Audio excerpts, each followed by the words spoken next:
Scene 1 of Snow White and the Seven Dwarfs. Visit LibriVox.org. Scene Palace. The throne room is a fine apartment, hung with blue damask embroidered with silver peacocks, birds of which Queen Brangamar is very fond. At the back, wide steps lead to a terrace of white marble. Beyond shines the blue sea. On one side stands the great throne, inlaid with coloured mosaics. Opposite is an entrance leading to the other rooms of the palace.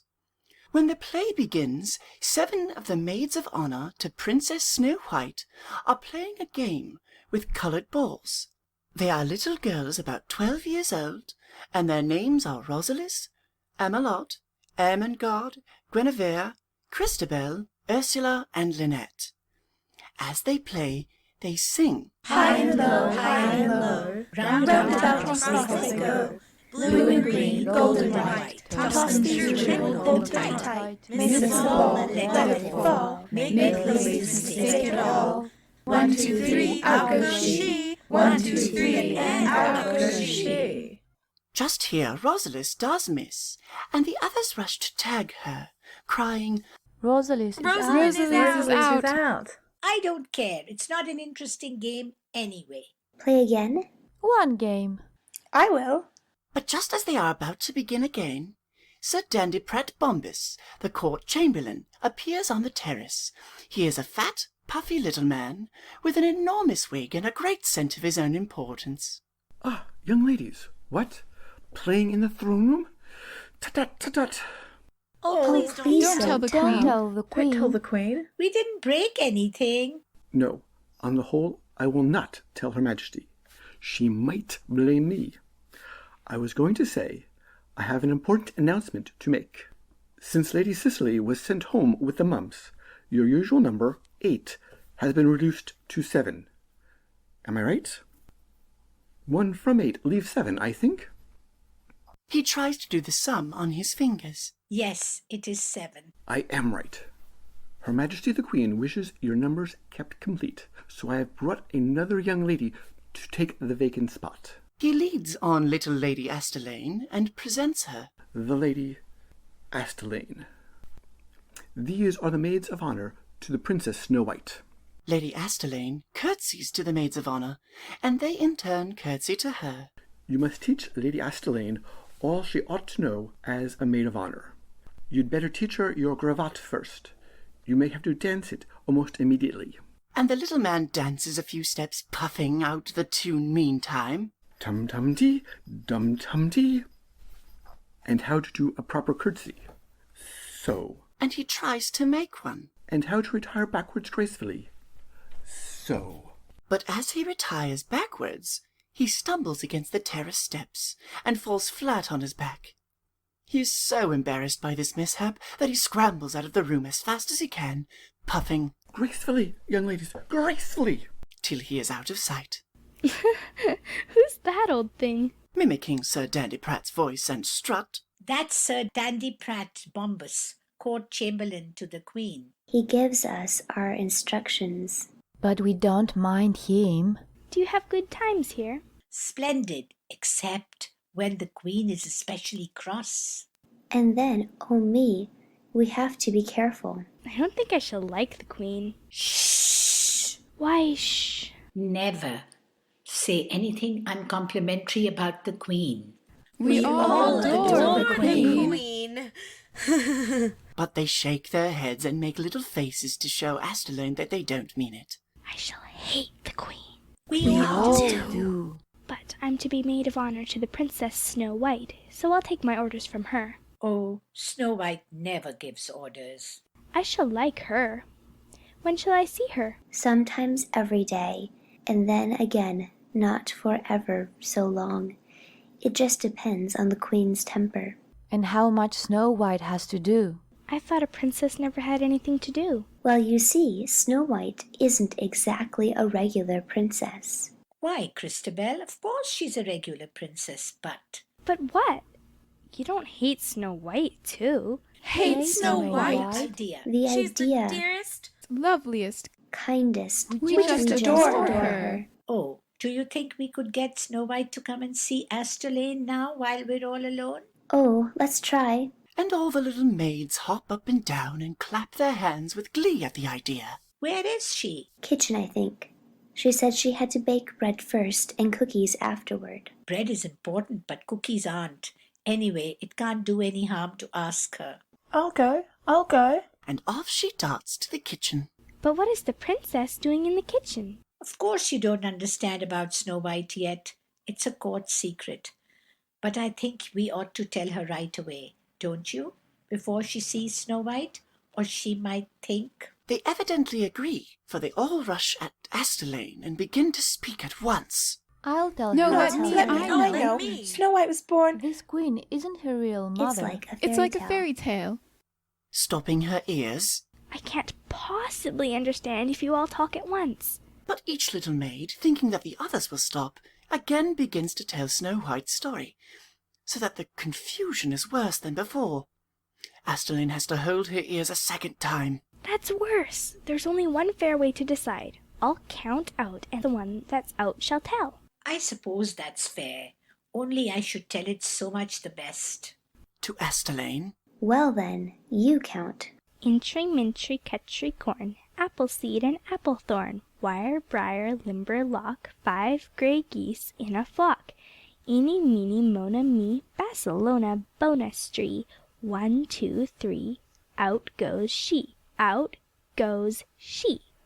Oh, it's Rosalie's. I was so afraid it wouldn't be me. Come over here where we can talk quietly. She runs to the throne and climbs into the big seat. The others cuddled close beside her. Now nobody must interrupt except by express permission. Buttonmouths, first, Queen Brangomar isn't Snow White's real mother. Oh, I know that. But my father says that her real father and mother were the best king and queen. Glaring at Christabel. What about interrupting? I forgot. Excuse me. And she buttons her mouth again. One day in winter before Snow White was born, her real mother was sitting by the window embroidering at an ebony frame. And she pricked her finger, so she opened the window and shook the drop of blood on the snow outside. And it looked so beautiful that she said, "Oh, how I wish I had a little daughter with hair as black as ebony, skin as white as snow, and lips as red as blood." She'd never had a baby before. But a little while after, a baby daughter was born with Hair as black as ebony, skin as white as snow, snow, and lips as red as blood. So that's why they named her Snow White. But then Snow White's mother died, and I suppose the king thought there ought to be somebody to mind the baby, for he married Queen Brangomar. She's queen now. Oh, I see. As long as the king lived, Queen Brangomar was as sweet as sugar to Snow White. I'm glad she was ever nice to somebody. After he died, Then what? then she grew awfully jealous of Snow White. Not really. Of course, everybody loved the princess best. And Brangomar really is the hardest woman. Shh! First she pretended that Snow White might grow up vain, so she took away all her princessy clothes and made her wear old rag-backety things. Then she pretended that she might grow up lazy, so she made her sweep and dust the palace. And now Snow White is really almost like a kitchen maid and sleeps in a little closet under the stairs where we keep the umbrellas and overshoes. Springing up. I think it's outrageous. Why does Princess Snow White stand it? I wouldn't. Oh, Shh. Why, shh. I never heard anything so shh-y as this palace. But what can she do? The queen. I don't want to hear anything more about that hateful queen. But you must. It isn't safe that you shouldn't. We'll have to tell her. You tell. No, you. It makes me feel all creepy. Well, you. No, you were counted out. Well, please, somebody. Oh dear. The reason it's not safe to do or say anything against the queen is that she might magic you, What do you mean? enchant you, bewitch you, do some terrible magic thing to you. You don't mean that she's a witch? The others nod silently and snuggle closer together. If she isn't a witch herself, she's friends with one. You see, she must really be very old. She's 30 if she's a minute. And she's still the most beautiful woman in the 7 kingdoms. And once a chambermaid found a broomstick the kind that witches ride on in her bedroom. So you see, if you did anything against her, she might magic you, or turn you into a pig, Or a toad. or a caterpillar. Or something worse. There isn't anything worse than a caterpillar. Oh, I want to go home. I'm afraid. And she bursts into tears. The others gather about to comfort her. Please, Asteline, there's really nothing to It's be all afraid right. of. hardly ever honestly. notices us. And we all want you to stay. for we like you ever so much. Oh, if Snow White would only come now, then she wouldn't want to go home. Just at this moment, Emma Lott reappears in the doorway. Princess Snow White says she'll come if nobody's here. There isn't anybody. She'll come. She's right here. And she darts out of sight again. Oh, she's coming. Snow White's coming. Now you'll see. In joyous excitement, the maids of honor join hands and dance a ring around, and then wind up into a little squirming knot, hugging each other and dancing up and down. Re-entering announces, The Princess Snow White. Instantly the maids of honor separate and kneel to receive their little princess. Snow White appears in the doorway. She is dressed in a frock of ragged black, and she has on neither shoes nor stockings. Nevertheless, she has the air of a little princess. Is this my new playmate, Lady Asterlane? I hope you'll like me. Kissing the hand which Snow White holds out to her. I love you already, dear princess. Like a little flight of birds, the maids of honor run to surround Snow White. We all love you, dear princess. And I love you, all of you. But did you want anything particular? I've left hundreds of cookies in my oven. Can't you stay just a moment and teach Asteline our gavotte? Sir Dandyprat said that she must learn it at once, and you dance so much the best. Do you think I have time? Oh, Yes. Running out onto the terrace. I'll watch and tell if anybody's coming. To Asterlane, You better be my partner. It's very simple. the maids of honor take positions for their dance, and as Snow White teaches Asterlane the steps, they sing, Turn to me and curtsy low. 1, 2, 3, 1, 2, 3. Turn away and point your toe. 1, 2, and 3. Turn again and hand in hand. Hand in hand, hand in hand. Turn your partner where you stand. 1 and 2 and 3. 1 and 2. But just here Rosalis comes running in from the terrace. Oh, shh! Old Dandyprat's coming.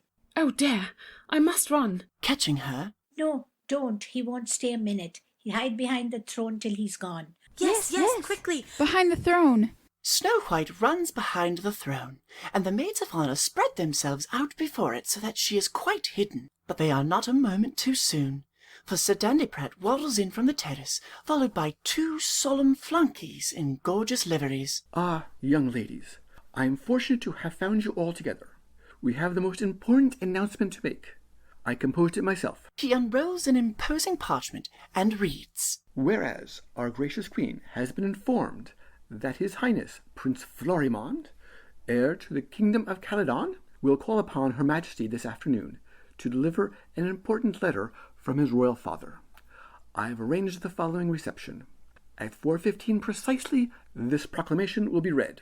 He consults his watch, Dear me, 5 minutes late already. I shall have to alter it. and with a sigh he makes the correction with a gold pencil. At 4:20 precisely, this proclamation will be read. At 4:30, Prince Florimond will arrive, and he will be shown at once to the throne room by myself. The maids of honor will dance their gavotte to amuse His Highness until the Queen is announced, when they will immediately retire. By order of me, Sir Dandyprat Bombus, Court Chamberlain. Signed, yours very truly, Sir Dandyprat Bombus. P.S. Her Majesty the Queen regrets that, owing to her duties in the kitchen, Princess Snow White will be unable to attend. You understand, young ladies? Perfectly, Sir Dandyprat. You have 8 minutes and 31 seconds to prepare. And he trips busily away again, followed by the flunkies. Gracious, I can't possibly learn that dance in 8 minutes and 31 seconds. And we must dance in pairs. What shall we do? Calling to Snow White, who is still hidden behind the throne. Princess Snow White, what shall we do? It's all right, Princess. Sir Dandyprat has gone. Princess Snow White. Princess Snow White. Princess Snow White. Rosalis runs behind the throne. Oh, she's crying. Oh, dear princess. They all run to Snow White and find her hiding her face and sobbing silently. Surrounding and embracing her. Oh, what's the matter? Please don't cry. We can't bear to see you unhappy. If you cry, we shall cry too. I didn't mean to cry. I won't. A princess should never cry. She smiles resolutely, though her eyes are full of tears. There. But I did so want to see Prince Florimond again. He sends me a valentine every year. And long ago, when his father came to visit mine, we were wheeled about in the same baby carriage. He must be grown up now. I think it's an outrageous shame. But what can I do? You heard? P.S. Her Majesty regrets that the princess will be unable to attend. If I were a princess, I'd do what I chose, and if the queen didn't like it, I'd... Asseline, hush. I'm tired of hushing. She's right. I am a king's daughter after all, and if I am always meek and do just what I am told, I'll stay in that hateful kitchen all my life. Oh, wouldn't I like to march right in before everybody and say, Prince Florimond, I'm your cousin Snow White. I apologize for my frock, but it's all I have, and I can't let you kiss my hand because it's all covered with flour. But I did want to see you again, after riding with you in a baby carriage when you were 2, and I was a half, and I have. Goodbye. And then I'd march back to my kitchen. Oh, please. Please don't, dear please don't, dear princess. The queen would be so angry she might even... Struck with an idea. Wait, the queen won't be here when we dance for the prince. No, why? Then why can't the princess dance in my place? She could wear my veil over her face, and I'd say afterward that I had, measles or something else spotty. Oh, Asteline. She runs to hug her for the suggestion. Oh, dear. I wish it were possible. But my frock! Why can't we all lend her something? Why not?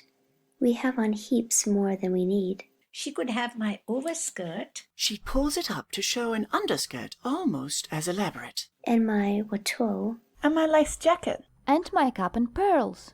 We could dress her perfectly. And they all hop up and down with little squeaks of delight. Will you do it, princess? Oh, will you? You darlings! I suppose I oughtn't, but I will.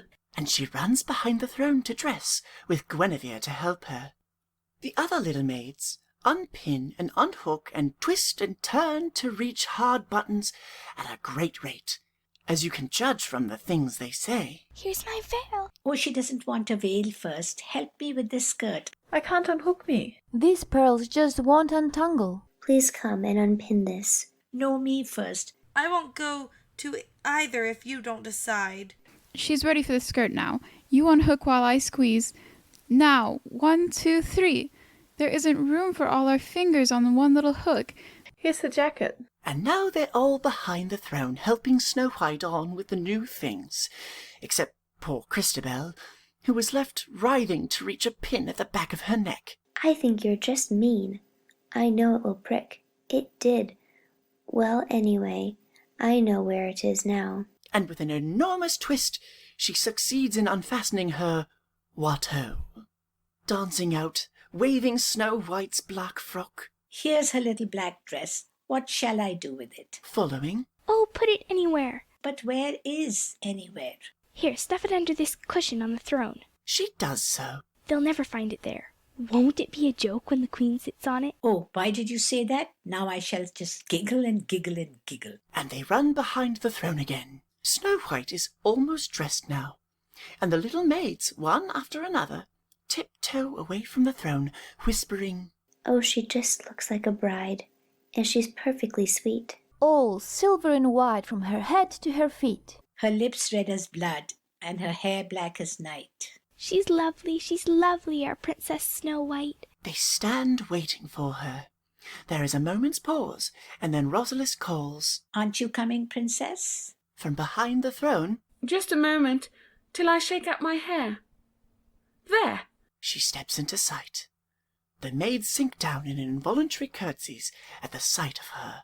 She's lovelier than apple blossoms.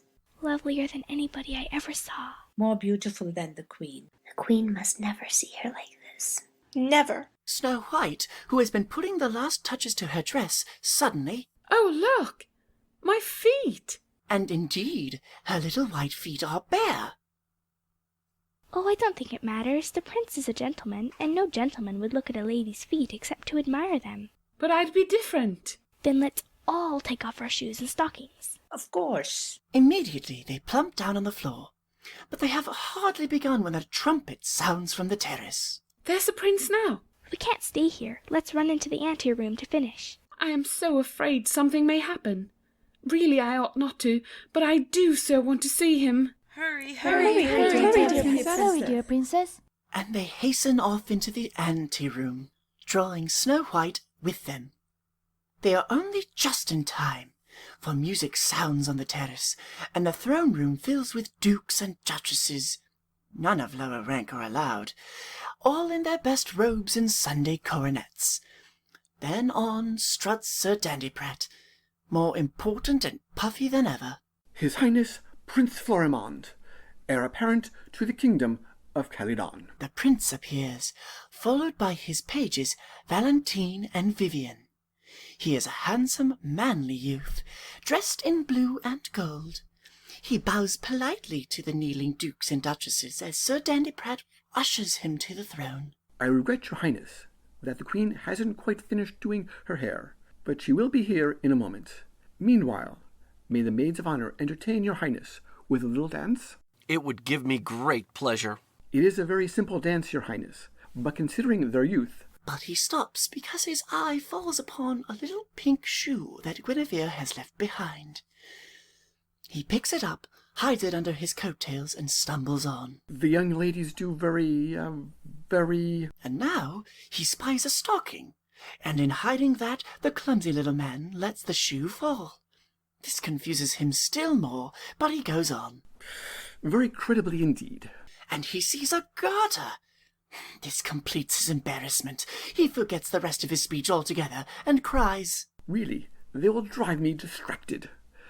And where are they now? He dives about among the dukes and duchesses, hunting for them, just as they appear in the doorway. Ah, here you are. Well, begin your dance at once. And off he puffs to find the queen, wiping his forehead alternately with shoe and stocking as he goes. The maids of honor begin their gavotte. They are all veiled and all barefooted, so that you couldn't tell Snow White from the others unless you happened to know that she was dressed in silver and white. But there is something about her that attracts the young prince from the first, and as the dance progresses, he becomes so interested that he comes down from the throne to watch her more closely. As the first figure ends, he is close beside her. In the measure to ensue, lady, may I dance with you? Giving him her hand. Sir, could any maid withstand such a flattering command? Then I ask another grace. Won't you please unveil your face?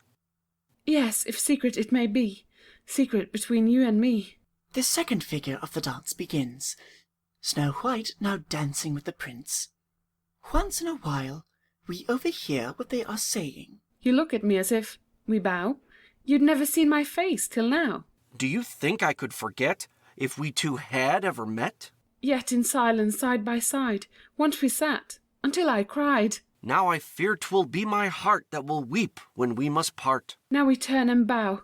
Dear me, you don't know this dance, I see. Can I think to bow and turn when I'm learning what I learn?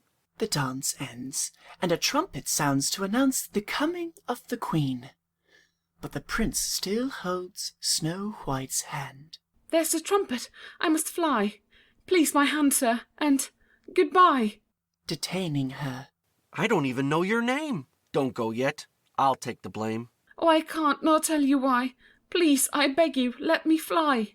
And she runs off, surrounded by the maids of honor, who have been terribly frightened lest the queen should spy her. Gazing after her. Do you think to steal my heart, little thief, and so depart? Nay, I'll follow fast and true, till I find my heart and you. Sir Dandyprat appears on the terrace. Her Majesty, the Queen.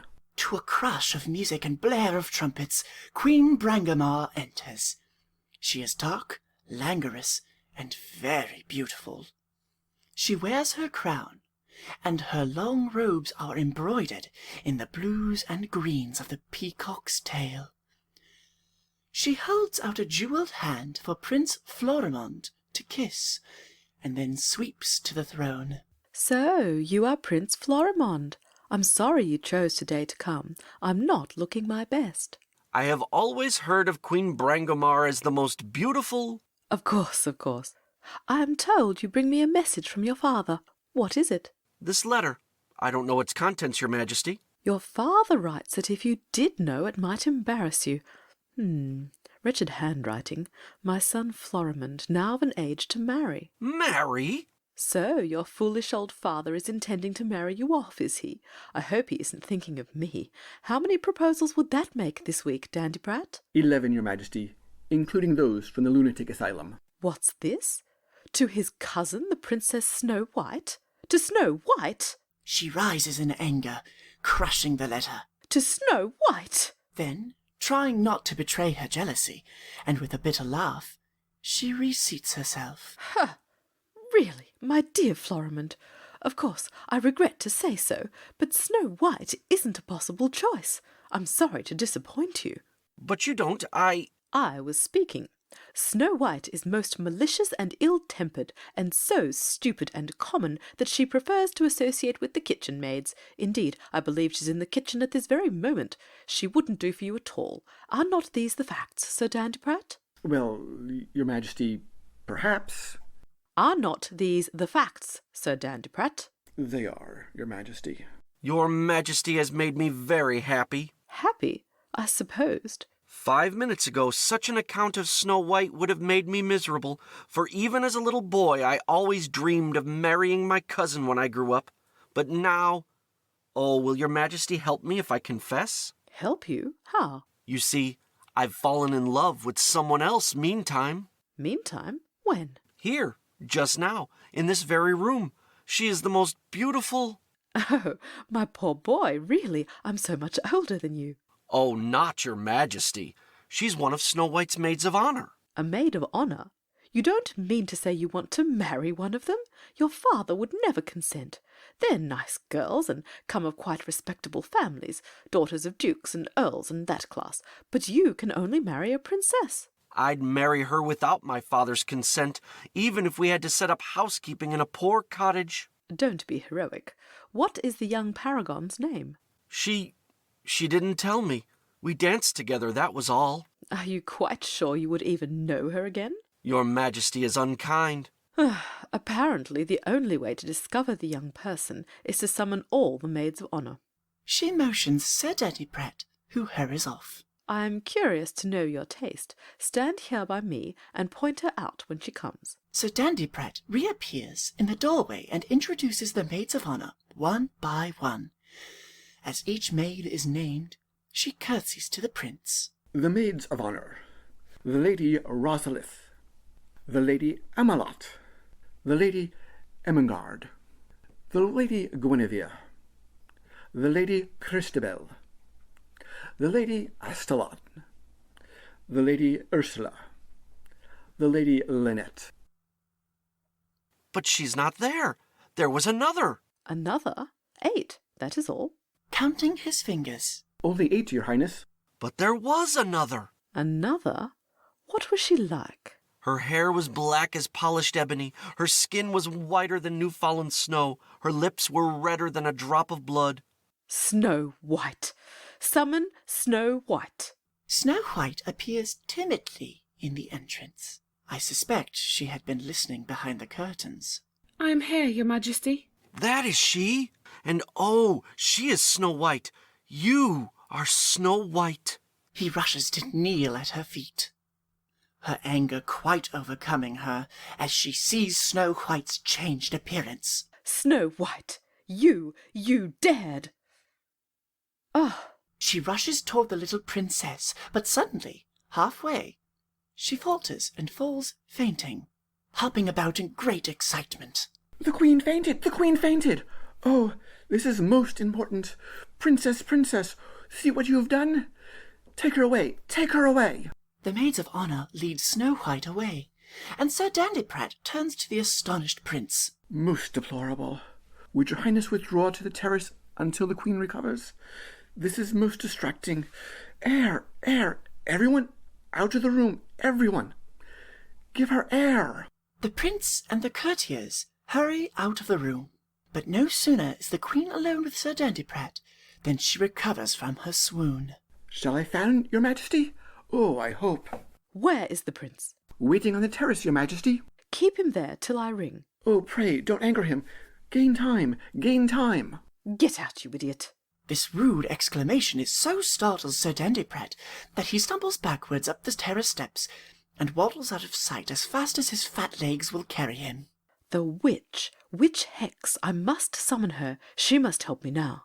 She draws the curtains over both entrances so that she may not be seen at her magic. What was the spell? Ah, I remember. From my eyebrow pluck a hair, barimmy boo. Blow it high up in the air, barimmy hock. Where it lands a circle trace, barimmy boo. 3 times pace about the space, and knock, knock, knock.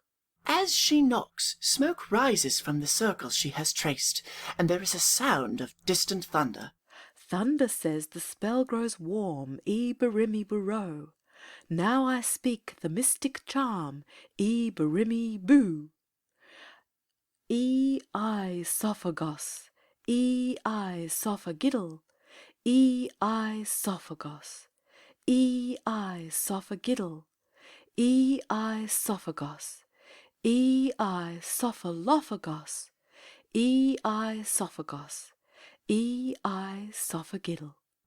The charm sounds like nonsense, but it must be true magic, for the smoke increases as she chants it, and the thunder comes nearer. The spell's wound up, the charm is clear. I summon thee, witch hex, appear. Lo! Through the smoking circle in the floor, witch hex does appear.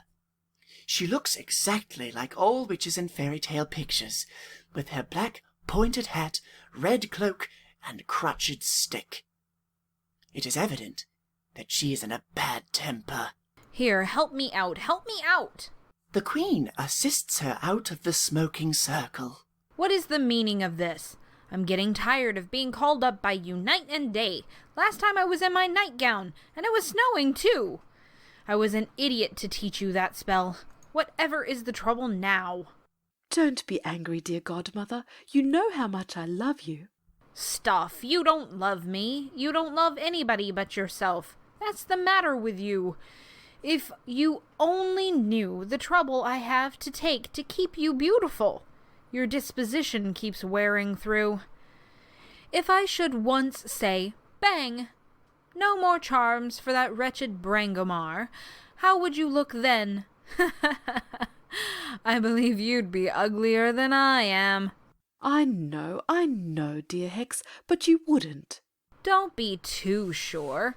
Just summon me once too often, and you may find out how it feels to be the ugliest woman in the 7 kingdoms. Oh, tell me I'm still the most beautiful. You look all right to me, but I warn you, I'm using my strongest magic now. You'd be much safer if you'd try to be good once in a while. Well, whom are you jealous of this time? Snow White. Snow White? She's only a child. So I thought till today, when I saw her for the first time prettily dressed. Well, why in the name of my cat Fiddle did you dress her up? I didn't. She tricked me. Who thought she was fairer than you? Prince Florimond. He wants to marry her. Prince Florimond?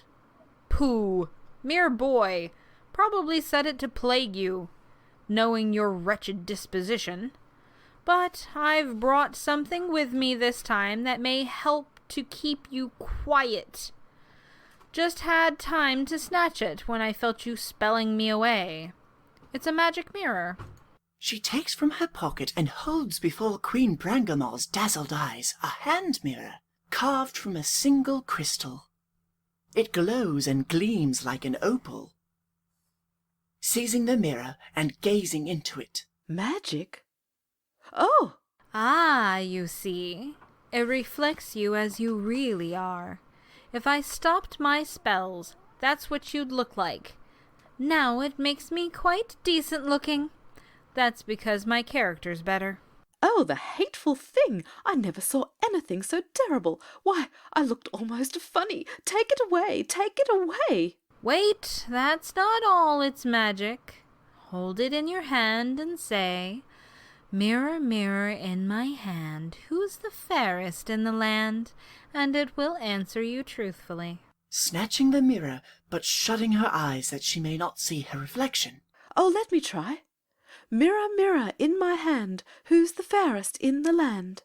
Listen. There is a faint strain of music, and then a clear, far-away voice that sounds like crystal bells sings, "You who hold me in your hand, you are fairest in the land.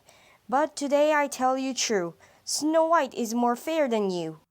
With a scream of rage, the queen would dash the mirror to the floor, but the witch rescues it just in time. Stop, stop, stop, gracious. Listen to me now. If you ever break that mirror, you will become as ugly as you really are, and for life too. None of my spells can beauty you again either, for the mirror is made of those same charms. I thought you knew enough common everyday magic for that. Pacing up and down, weeping with rage. But Snow White is more beautiful than I! Snow White is more beautiful than I! Snow White is more beautiful than I. Stop wallowing. But I can't bear it! Oh, make a spell and turn her ugly as a toad! Won't! Refuse to make any more bad spells. If you can't bear the sight of her, then why not send her away somewhere? Say, boarding school? But she'd come back. Why should she? Suppose at boarding school she gets mumps or freckles or whatever those children's diseases are and dies of it. Oh, I see. You'll make a spell and give her the disease. No, no, no. I won't do any more bad magic, I tell you. You must contrive to have her lost on the way to boarding school, and then just tell some taradiddle to explain why she never comes back. And there you are. Everything permanently settled and a little peace for me, I hope. I might. I could send Berthold, my huntsman, as if he were taking her to school, and then, oh, in the deep forest, he shall put her to death. Goodness gracious, mercy me! I never suggested anything like that. Why, I hear she's quite a nice child. I shall never know a happy hour while she's alive. Well, there's no arguing with you. But can you trust your huntsman? I know a way to make him obey. Glad you know something. And look here, if you're resolved to have Snow White killed, then there's a little favor you might do me. I'm making a new spell that's really hard magic. A hair restorer that will really restore hair. Want it for my own personal use. She pops off her cap and shows a perfectly bald head. I'd about given up for want of the last ingredient, the heart of a nice young girl. Now, I wouldn't harm a nice young girl myself for anything, but if you're determined to dispose of Snow White, I'd be obliged for her heart. I promise. Berthold shall bring it to me as proof. Now, goodbye, dear Hexie. I must summon him at once. It's always goodbye, dear Hexie, as soon as I've done what you want. I'm afraid you don't love me for myself alone, dear Bragomere. But I'm as glad to go as you are to have me. Say the quick spell and get me off. Ready? The queen and the witch join hands, shut their eyes, and chant in chorus. Bangaboo-ba, bangaboo-whack, crow eat sun, make all black. Marumba. Everything suddenly becomes black. In the darkness, the two voices are still heard, chanting, Bangaboo-ba, bangaboo-whack, mole dig hole, witch go back. Marumba. There is a queer sound, something like a very small earthquake. Then only the queen's voice is heard. Bangaboo-ba, bangaboo-whack, witch is gone, sun come back. Marumba. The light returns as suddenly as it went. The witch has vanished. Quite calmly, the Queen goes to the bell cord. Let me see. I ring 3 times for the huntsman. She rings, but it is Sir Dandyprat who enters. Your Majesty rang for me? Not for you, idiot, for Berthold. Give me a minute alone with him and then summon the prince and Snow White. Off with you. Sir Dandyprat hurries away just as Chief Huntsman Berthold enters. Berthold is tall and big. He has a thick, square beard and a kind, ruddy face. Berthold, I have a task for you. I hope it is to take you a-hunting, Your Majesty.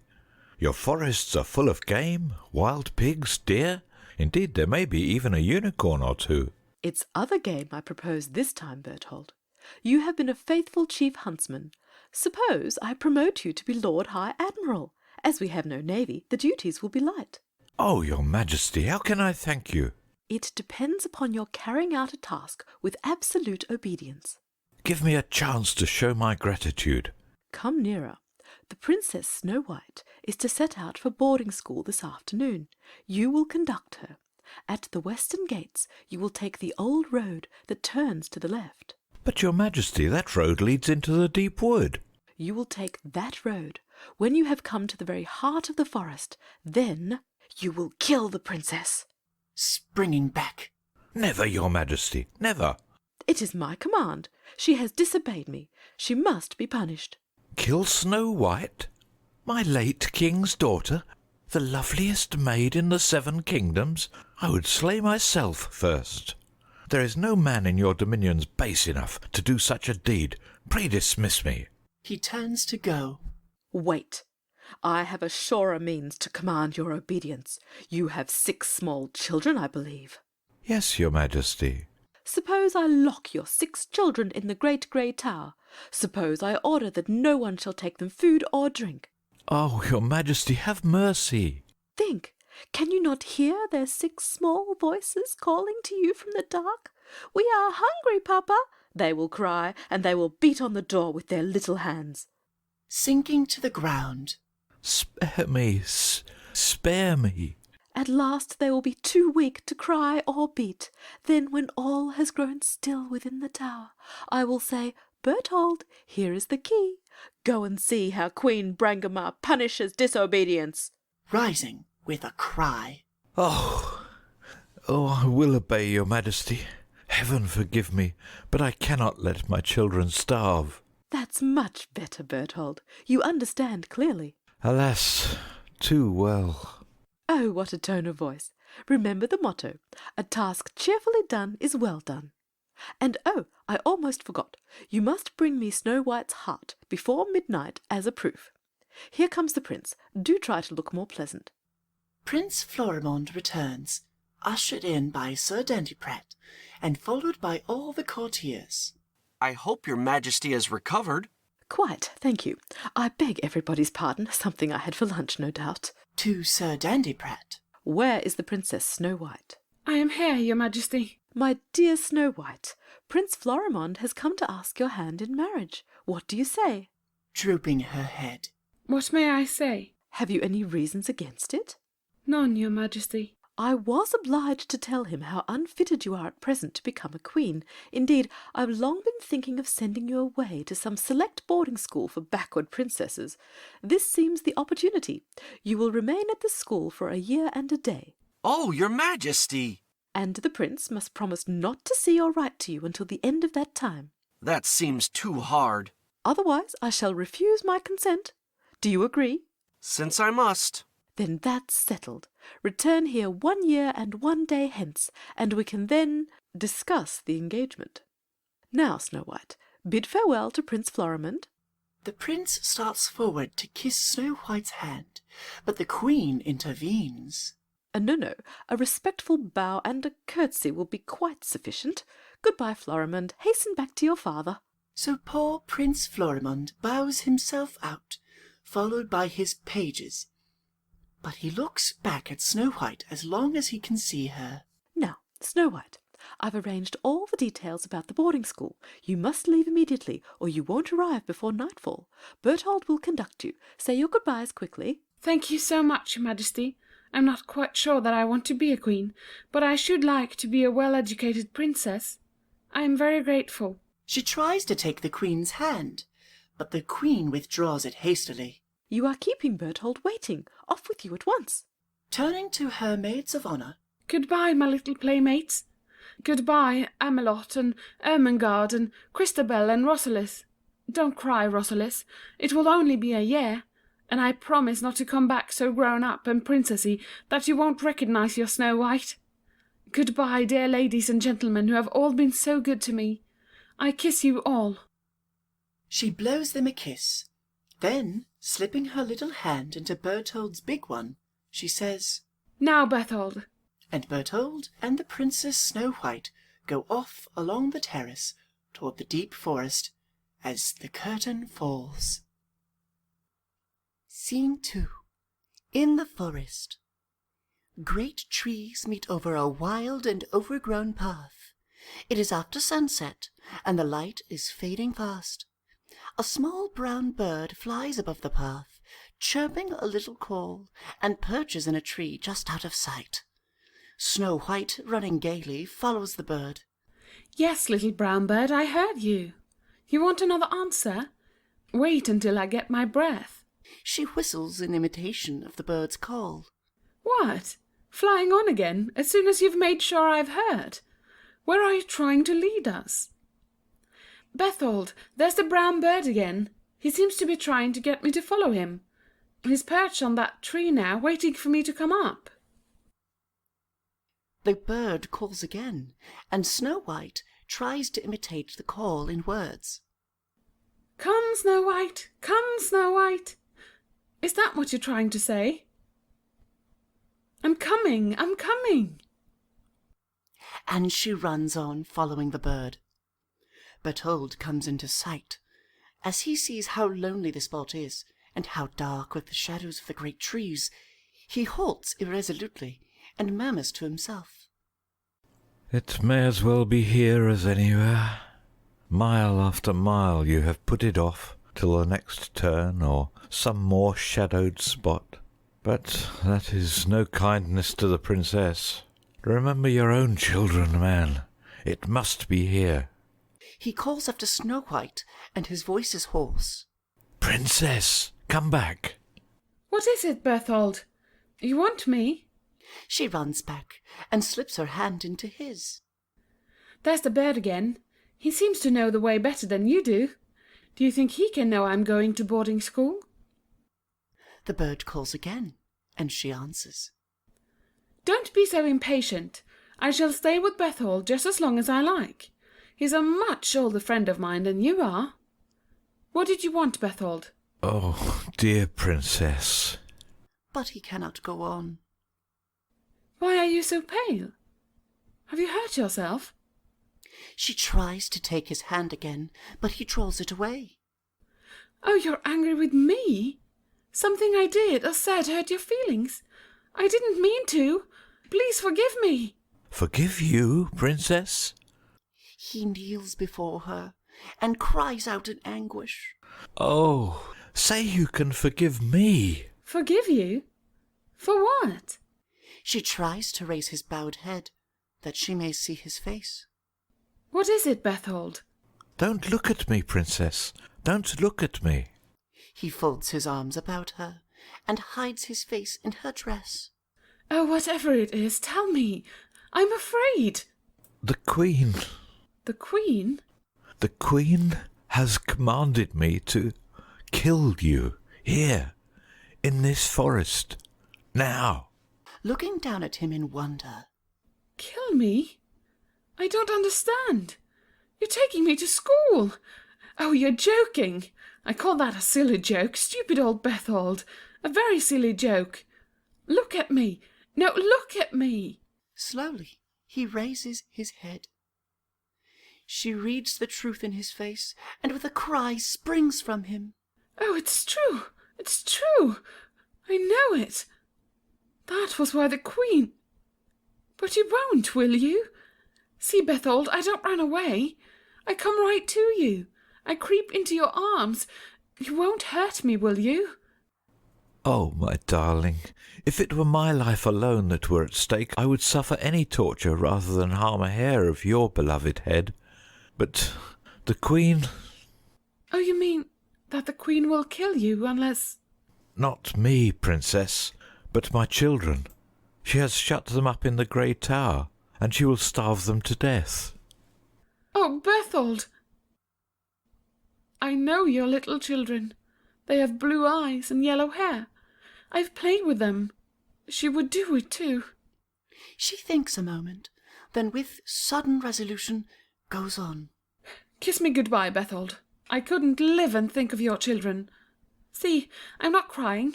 I'm not even very frightened. I'll turn away and shut my eyes. But please be quick.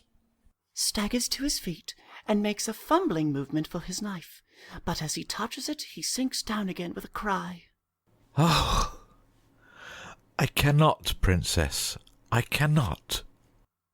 But you must, Berthold. How else can you save your children? I will find some way. Some way. No, it's not possible, Berthold. It's not possible for me to kill your Highness. Berthold, considering the way the Queen has behaved, do you think it would be very wrong to tell her a story? Wrong? Because if it weren't wrong, might you tell her that you'd killed me without doing it? But the proof. She has commanded me to bring her your heart before midnight. My heart? I've never seen a heart. I don't suppose a little piece of beefsteak would look at all like it, would it? No, but... He springs up. Why not the heart of some beast?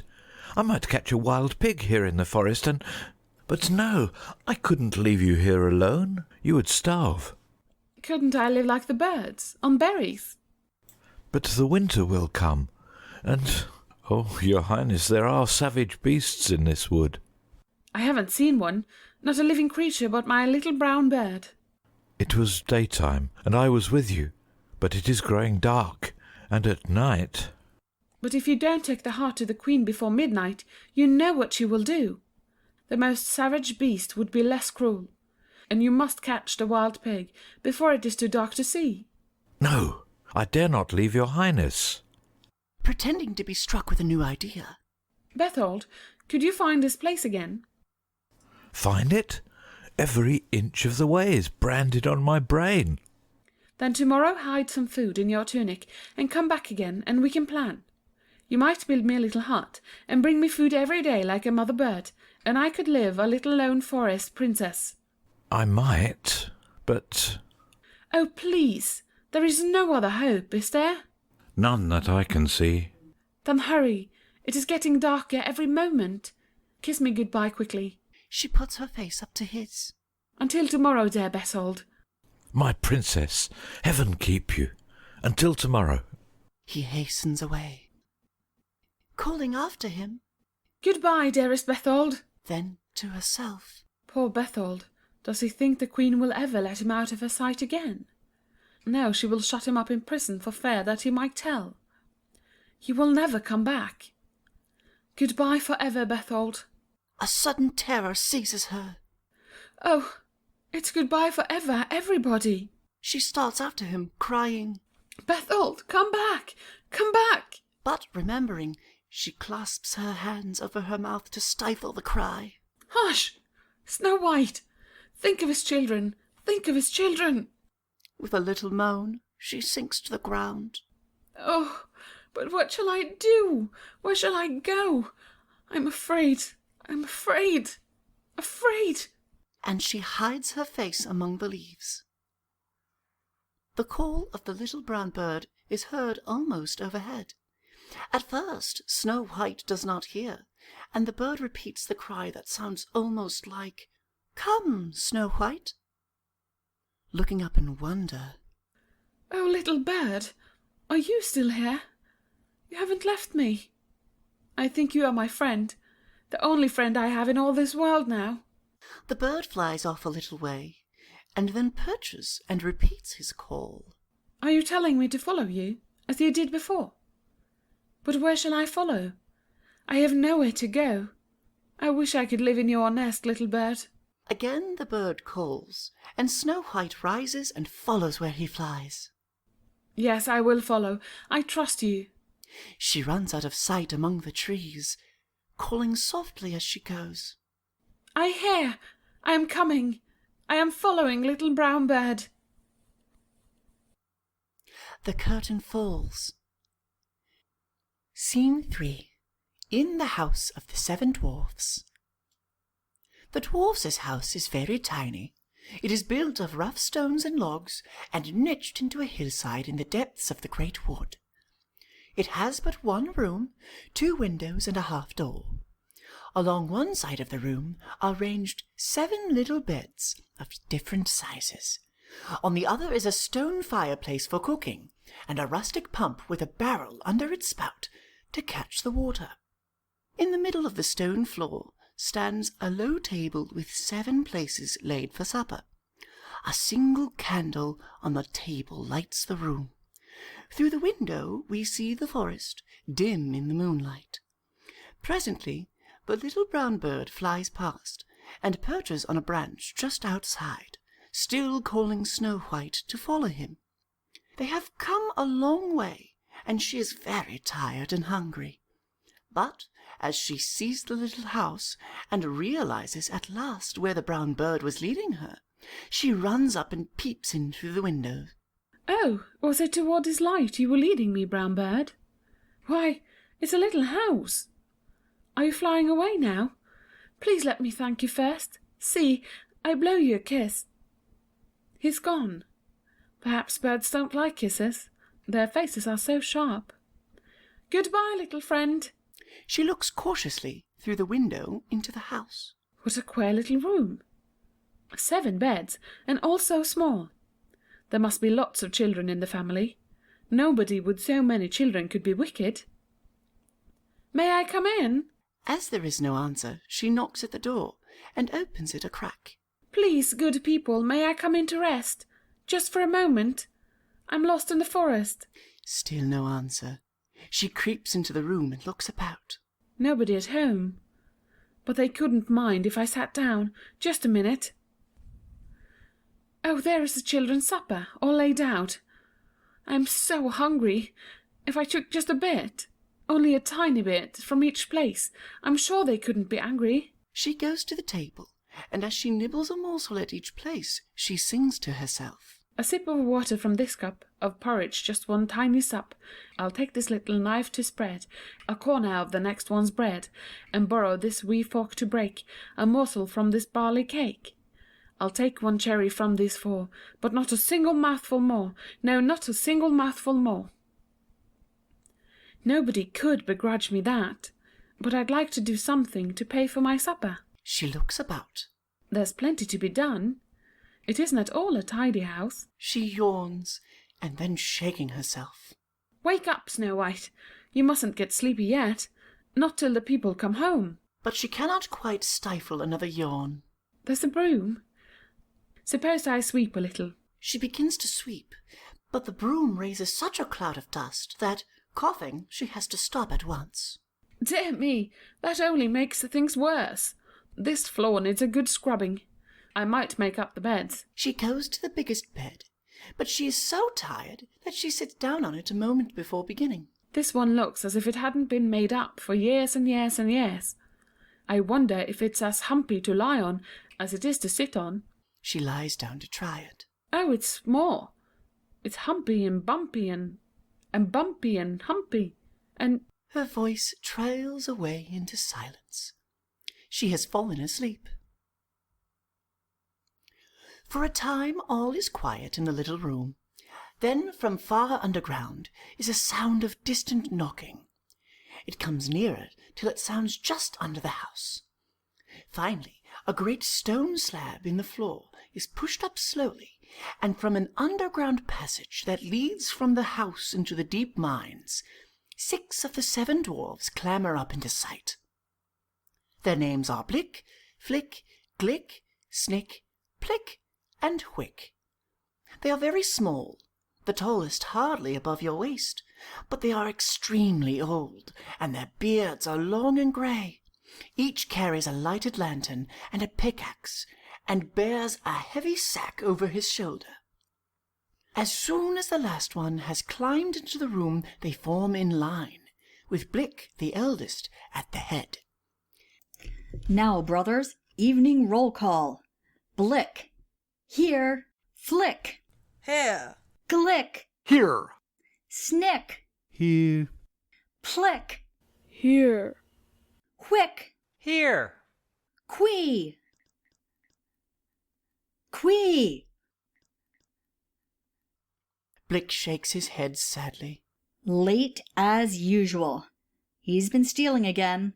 Whatever shall we do with that boy? All the dwarfs sigh and hang their heads with shame at Quee's conduct. But Blick goes on. Well, brothers, what result of today's work? 1/2 ton of gold nuggets for mine. He takes a handful of enormous nuggets from his sack. The others also exhibit their treasures as they name them. 100 weight of silver dust. 50 pounds of diamonds. A bushel of rubies. A gallon of emeralds. A peck of opals.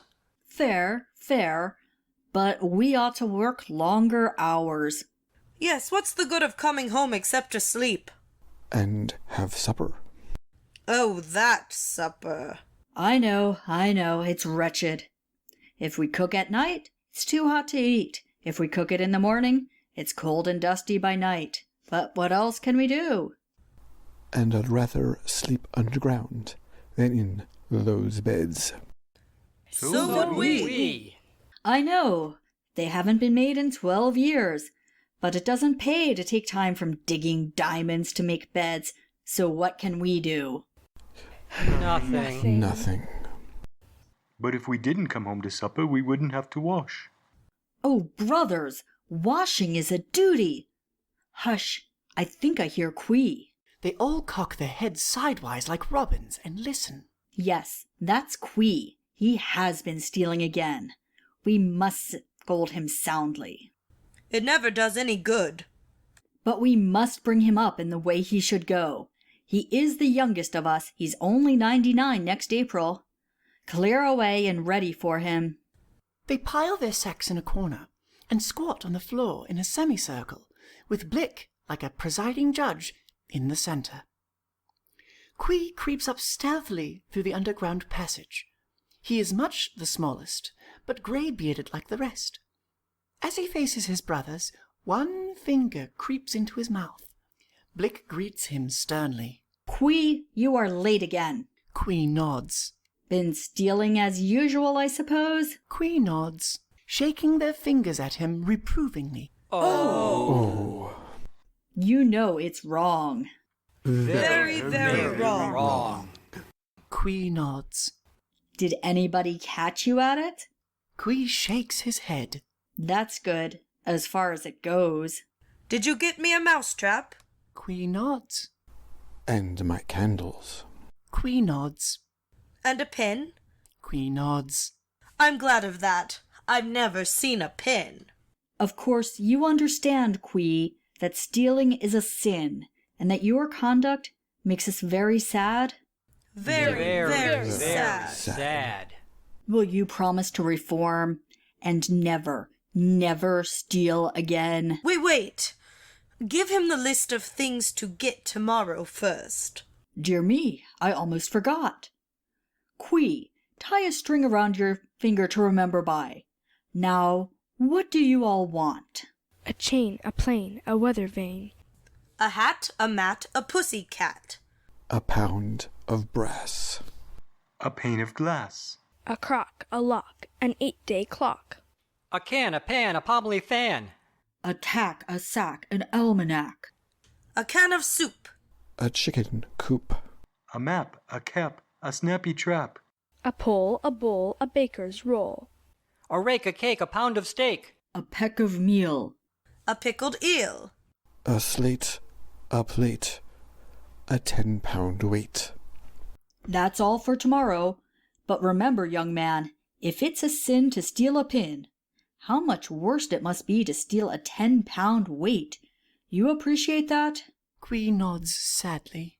Brothers, we shall have to correct him again tomorrow night. He is incorrigible. Incorrigible. Now for the evening washing. Get the basin, Quee. Glad that his daily scolding is over, Quee runs cheerfully and fetches a basin of water, a big sponge, and a towel. No flinching now, brothers. Line up. Right faces.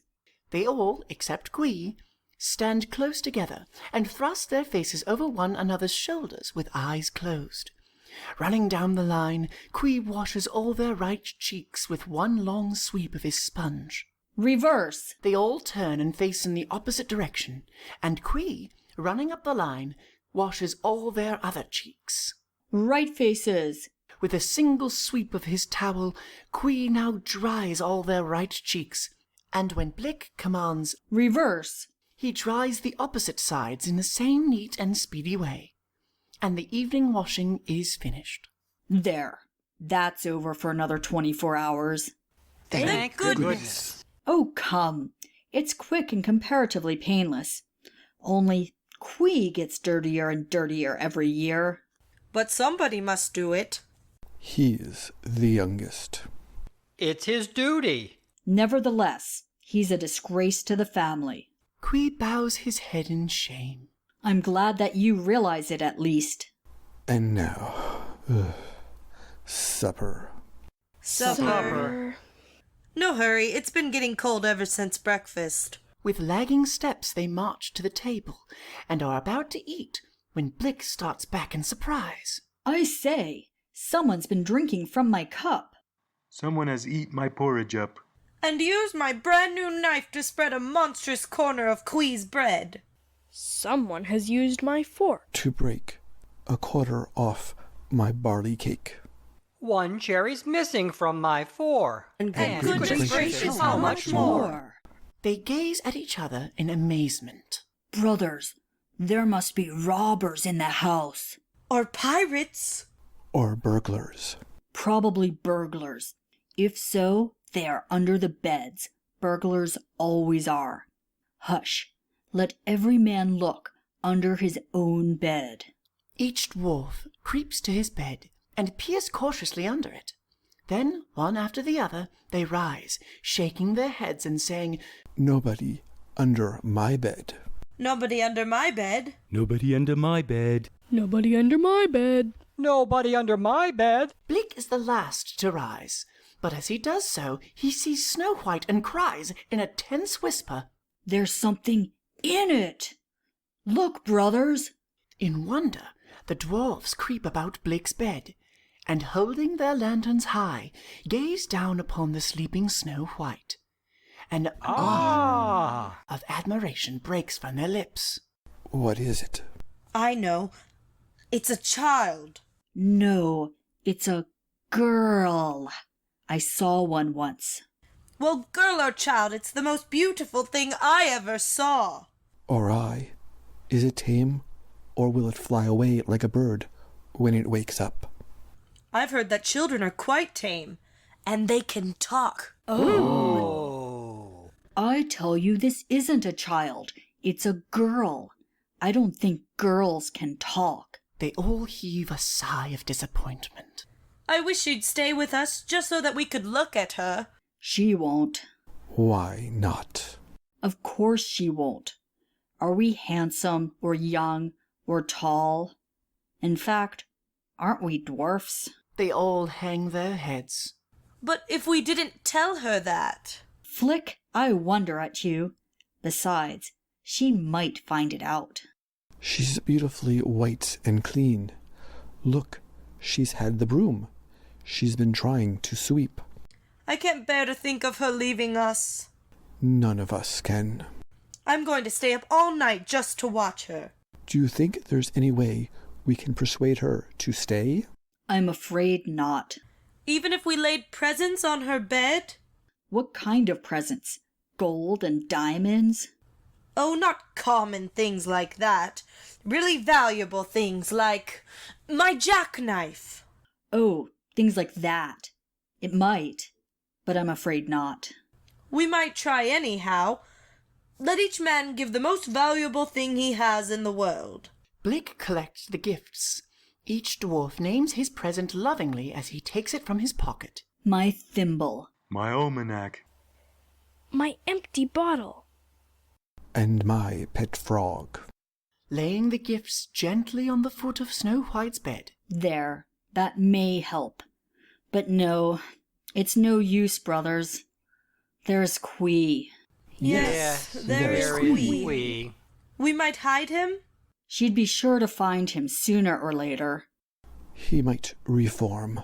But we could never pretend he wasn't dirty. He hasn't been washed for 50 years. With a sudden inspiration. Brothers, why not wash him now? We might. We will. Flick, you're a genius. But it must be done at once, or he won't be dry by morning. Get the utensils. Here's the pump to douse him with. Here are suds to souse him with. Here's the sponge to sop him with. Here's the broom to mop him with. Here's the soap to scrub him with. Here's the cloth to rub him with. They surround Quee, who stands abashed, his finger in his mouth. Quee, you are going to be... washed. They carry him to the barrel, plump him in with a great splash, and pump on him. Then, as they scrub and rub and soap and stir him about in the water, they chant in chorus. Here's the pump to douse him with. Here are suds to souse him with. Here's the sponge to sop him with. Here's the broom to mop him with. Here's the soap to scrub him with. Here's the cloth to rub him with. Rub. Scrub. Mop. Sop. Souse. Douse. Rub. Scrub. Mop. Sop. Souse. Douse. In their excitement, they forgot to be as quiet as they had meant to be, and Snow White stirs in her sleep. Then she wakes and sits up. Where is this? Oh, there are the children that live here. Why, they're not children. They have long beards. They're queer little old men. They'll never let me stay with them, but I must tell them I'm here. She rises and, standing by the bed, says shyly, I beg your pardon. The dwarfs turn suddenly, with a little curtsy. I'm sorry if I have disturbed you, but I was lost in the forest, and when I saw your house I was so tired and hungry that I came in and took a little food, without asking. Then I'm afraid I fell asleep. She waits for an answer, but the dwarfs gaze at her in silence, so she falters on. I'd pay for it, but I haven't any money. So all I can do is to say thank you and good night. She moves reluctantly to the door. The dwarfs sigh deeply. She turns for a farewell curtsy. Thank you very much. She half shuts the door behind her, then reopens it to repeat, Good night. There is no answer, except another heavy sigh from the dwarfs. With sudden pity she bursts out, Oh, you're not dumb, are you?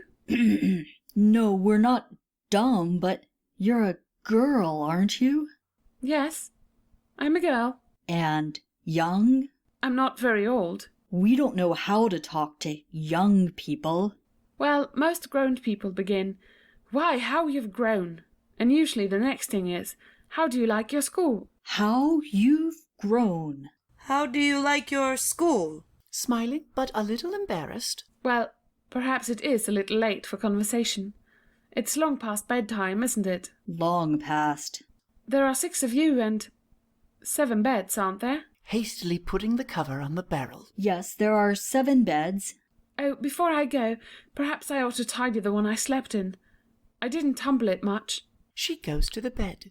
What are these things on it? She starts back. Oh, what's a frog? It's alive. He was my frog. He's perfectly tame.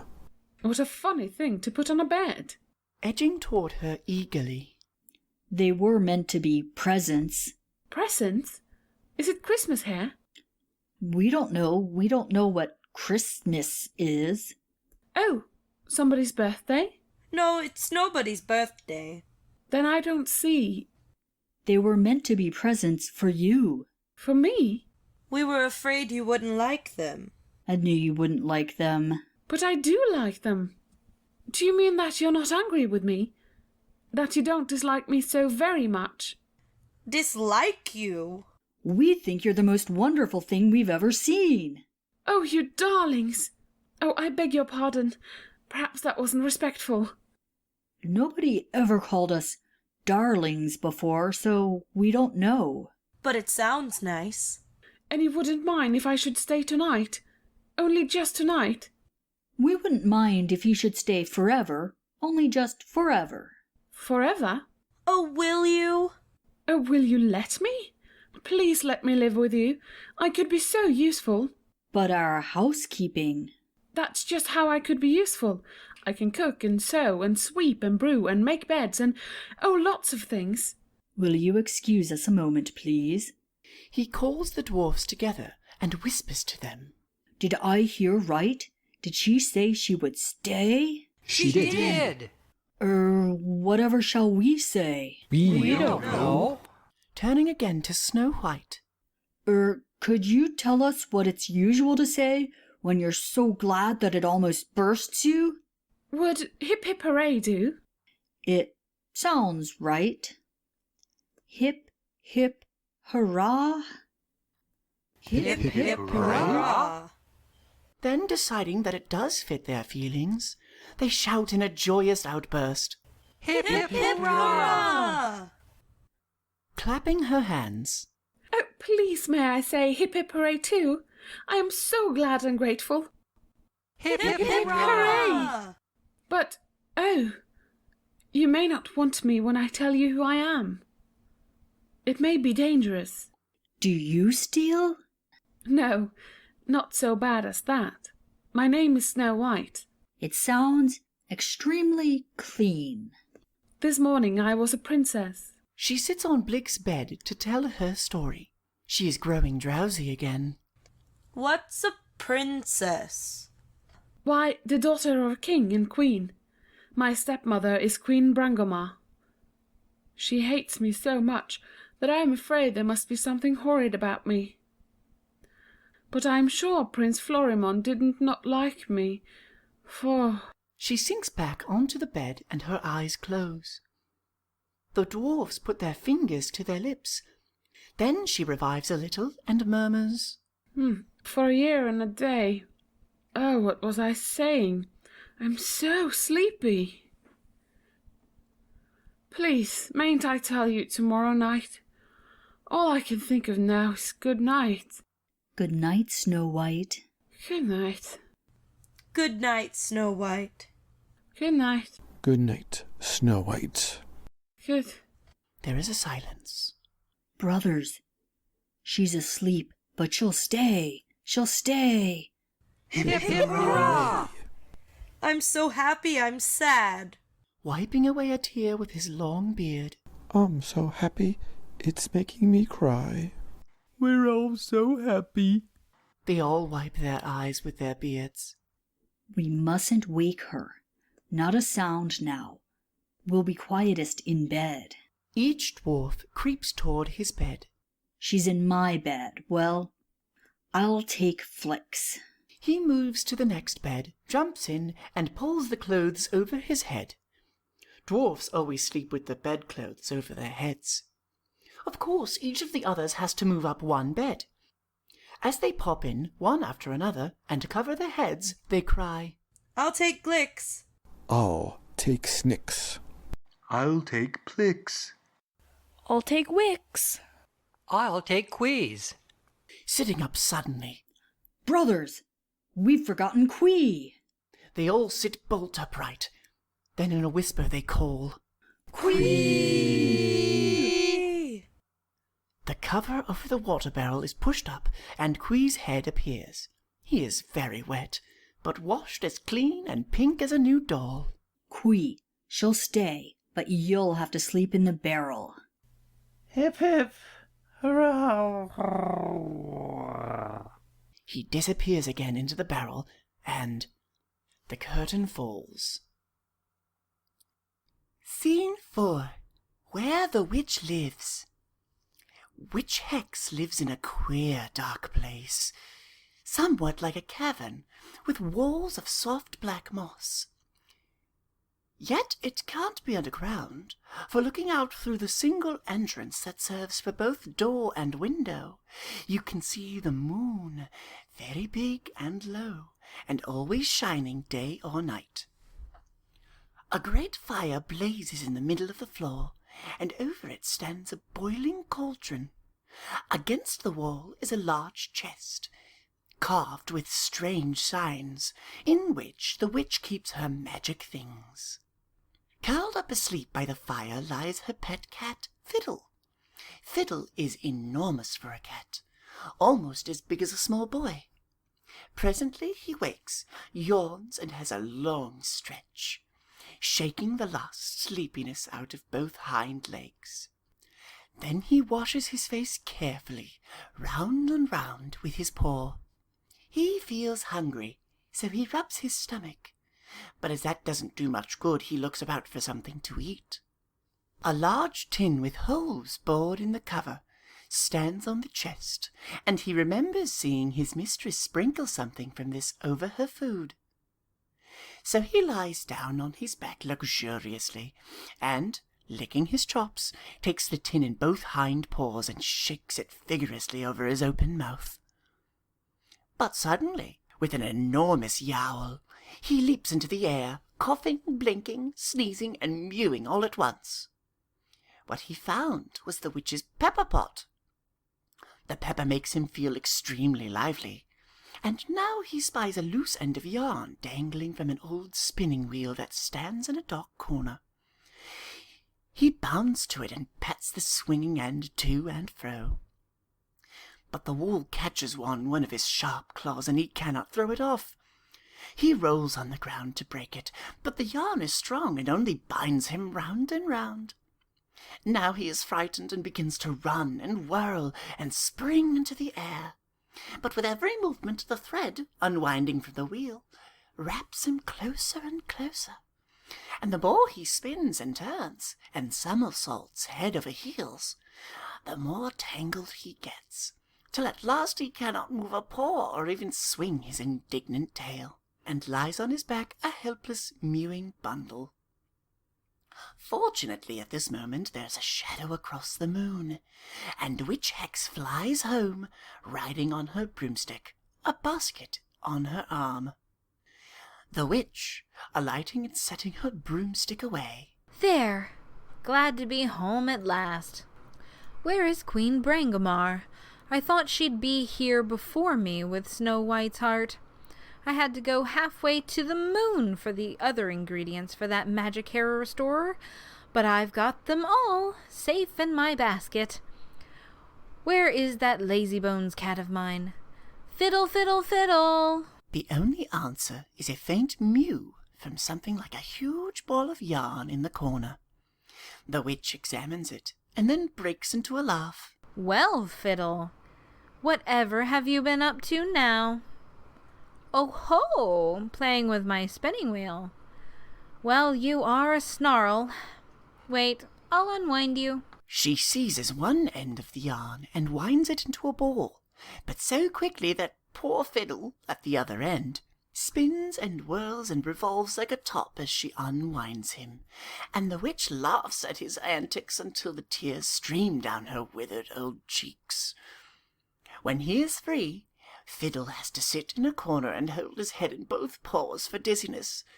But, picking up her basket, the witch says, Now come here and help me mix that magic hair restorer. We must do all the other ingredients together before Brangamar comes. The witch and Fiddle dance round and round the cauldron in a mystic circle. And as Hex throws the various things she has collected into the boiling brew, she sings, A hair from the tail of a ride-a-cock horse, a lace from the old woman's shoe, a bit of the tuffet of little Miss Muffet, the blast of the little boy blue, a tear of the kittens who lost all their mittens when they began to cry, a sniff from Miss Mary when she was contrary, the plum from Jack Horner's pie, a slice of green cheese from the man in the moon, the tails of the 3 blind mice, a bone from the cupboard of old Mother Hubbard, and little girl's sugar and spice, a tick from the clock of Hickory Dock, the tails of the sheep of Bo Peep, The eye of the fly that saw cock robin die, and the baa from the baa black sheep. When she has finished the mixture, the witch sniffs the steam from the cauldron, and then sips a little of the brew from the ladle. Tastes good, and hot enough. Yes, the ladle is red hot. Now that's all except the heart. Fiddle, set the kettle to cool. Fiddle takes the cauldron from over the fire and sets it in the corner. It's chilly. She tucks up her skirts and sits down comfortably on the blazing fire. Ah, that feels good. Nothing to do now but wait for Snow White's heart. But then you shall see what you shall see. A beautiful head of long wavy hair. Ah, here's Brangamar at last. Queen Brangamar enters. Fiddle bows low to her. Sorry to be late, dear Hexie, but Berthold never returned till morning, and then I had to see personally to having him locked up in the Grey Tower. He made a frightful fuss, but I was afraid to trust him. Did he bring the heart? Yes, here it is. Oh, how I hated that child. Hair restorer's just ready for it. Help me up. Don't like to sit on the fire too long. I dozed off the other day and boiled over. Now the heart. She takes it and hobbles to the cauldron. Receipt says that when I add this, the brew will turn beautiful pink. Then I dip in my head and presto! Long, lovely hair. Now watch. She drops the heart into the cauldron, which steams vigorously, dancing with delight. See it steam. But it's turning green, not pink. So it is. Still, there can't be any mistake. I was most careful. Well, here goes for a handsome head of hair. You'll hardly know me when you see me again. She dips her head 3 times into the steaming cauldron, and then raises it proudly. How's that? Pretty fine, eh? Surely something has sprouted on the witch's bald pate. The queen looks carefully, and then bursts into a peal of laughter, and Fiddle, holding his sides, rolls on the ground in mirth. What are you laughing at? Feels very thick and curly. Stop that cackling. Oh, my dear Hex! You have a head full of pigtails. Pigtails? Nonsense. It's short and curly. Not pigtails, Hexie. Your head is covered with the little white, curly tails of pigs. She feels the growth carefully. By hopscotch! They are pigs' tails. Stop laughing. If the joke's on anybody, it's on you. Instead of a human heart, your precious huntsman has brought back the heart of a pig, and Miss Snow White is alive this moment. Ha ha for you! What? Snow White alive? If these are pig's tails, that was a pig's heart. Ask your magic mirror if Snow White's not alive. Seizing the mirror which hangs from her girdle. Mirror, mirror, in my hand, who's the fairest in the land? You who hold me in your hand, you were fairest in the land, but today I answer true, Snow White is more fair than you. Snow White alive! She starts to dash the mirror to the ground. Seizing it. Be careful with that mirror, I tell you.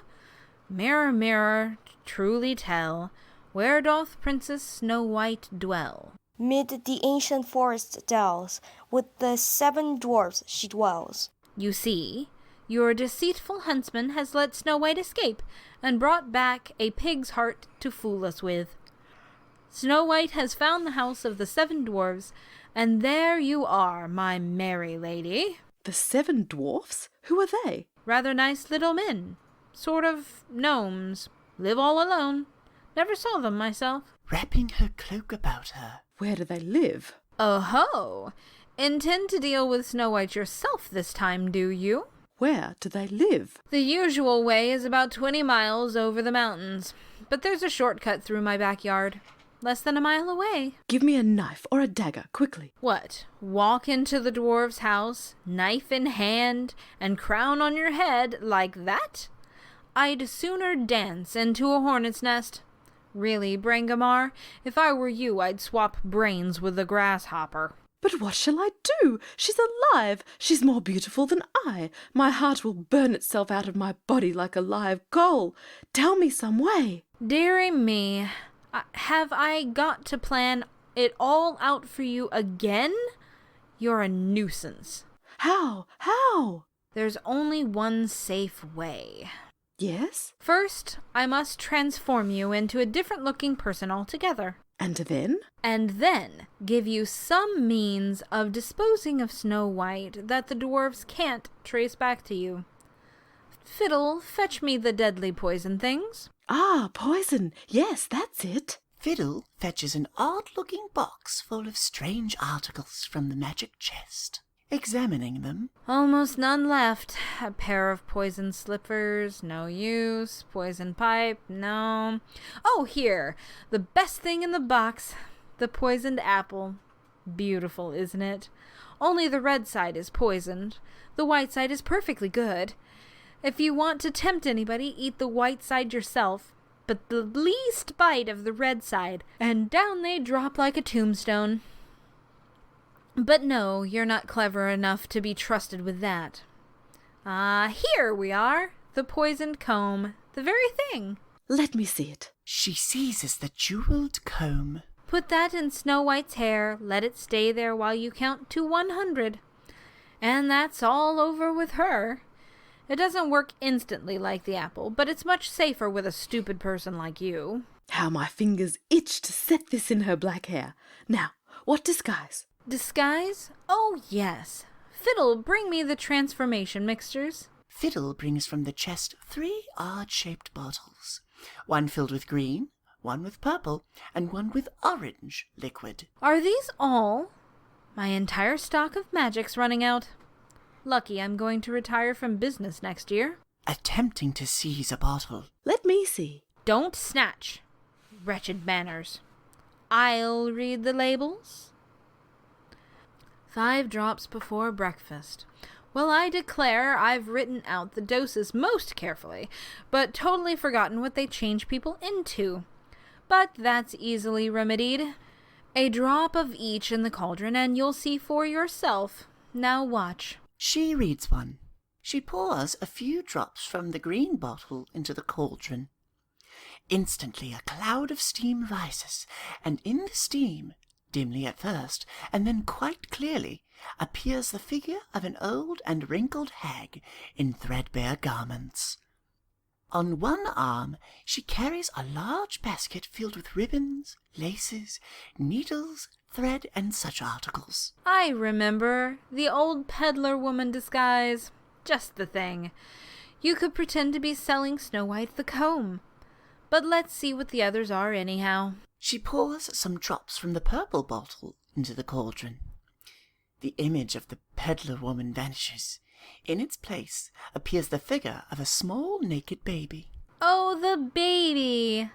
I used that once myself. Caught an awful cold, too. Useless for you. Now how about this orange mixture? She pours from the orange bottle. This time the image is that of a stout, jovial, red-faced man. He wears an apron and has a green patch over one eye. Balanced on his head he carries a tray full of various sorts of pies. That's the one-eyed pieman. Good, but not as good as the peddler woman for your purpose. What is a pieman? Man who sells pies, stupid. What did you suppose? But a pieman wouldn't be selling combs. Peddler woman it is. Green bottle. Dose 1 tablespoonful with peppermint after. Haven't got any peppermint, but that was only to take away the taste. She produces a spoon and uncorks the bottle. Is the taste very bad? Vile. Really one of the nastiest tastes I've ever made. Open your mouth. Is being transformed painful? No, but unpleasant. Feels as though you were being turned inside out like a glove. Open your mouth. I think on the whole I'll wait till tomorrow. You see, I have an important tea party at court this afternoon, and Oh ho! Cowardly, cowardly custard. Here, Fiddle, here's sport for you. Get the black mantle. From the chest, Fiddle whisks a large black cloth embroidered with strange-looking symbols, and advances toward the Queen. What is he going to do? Wrap you up so you can't scratch while I pour this down your throat. But I'm not ready. I must go home first. She makes a dash for the door, but Fiddle is before her.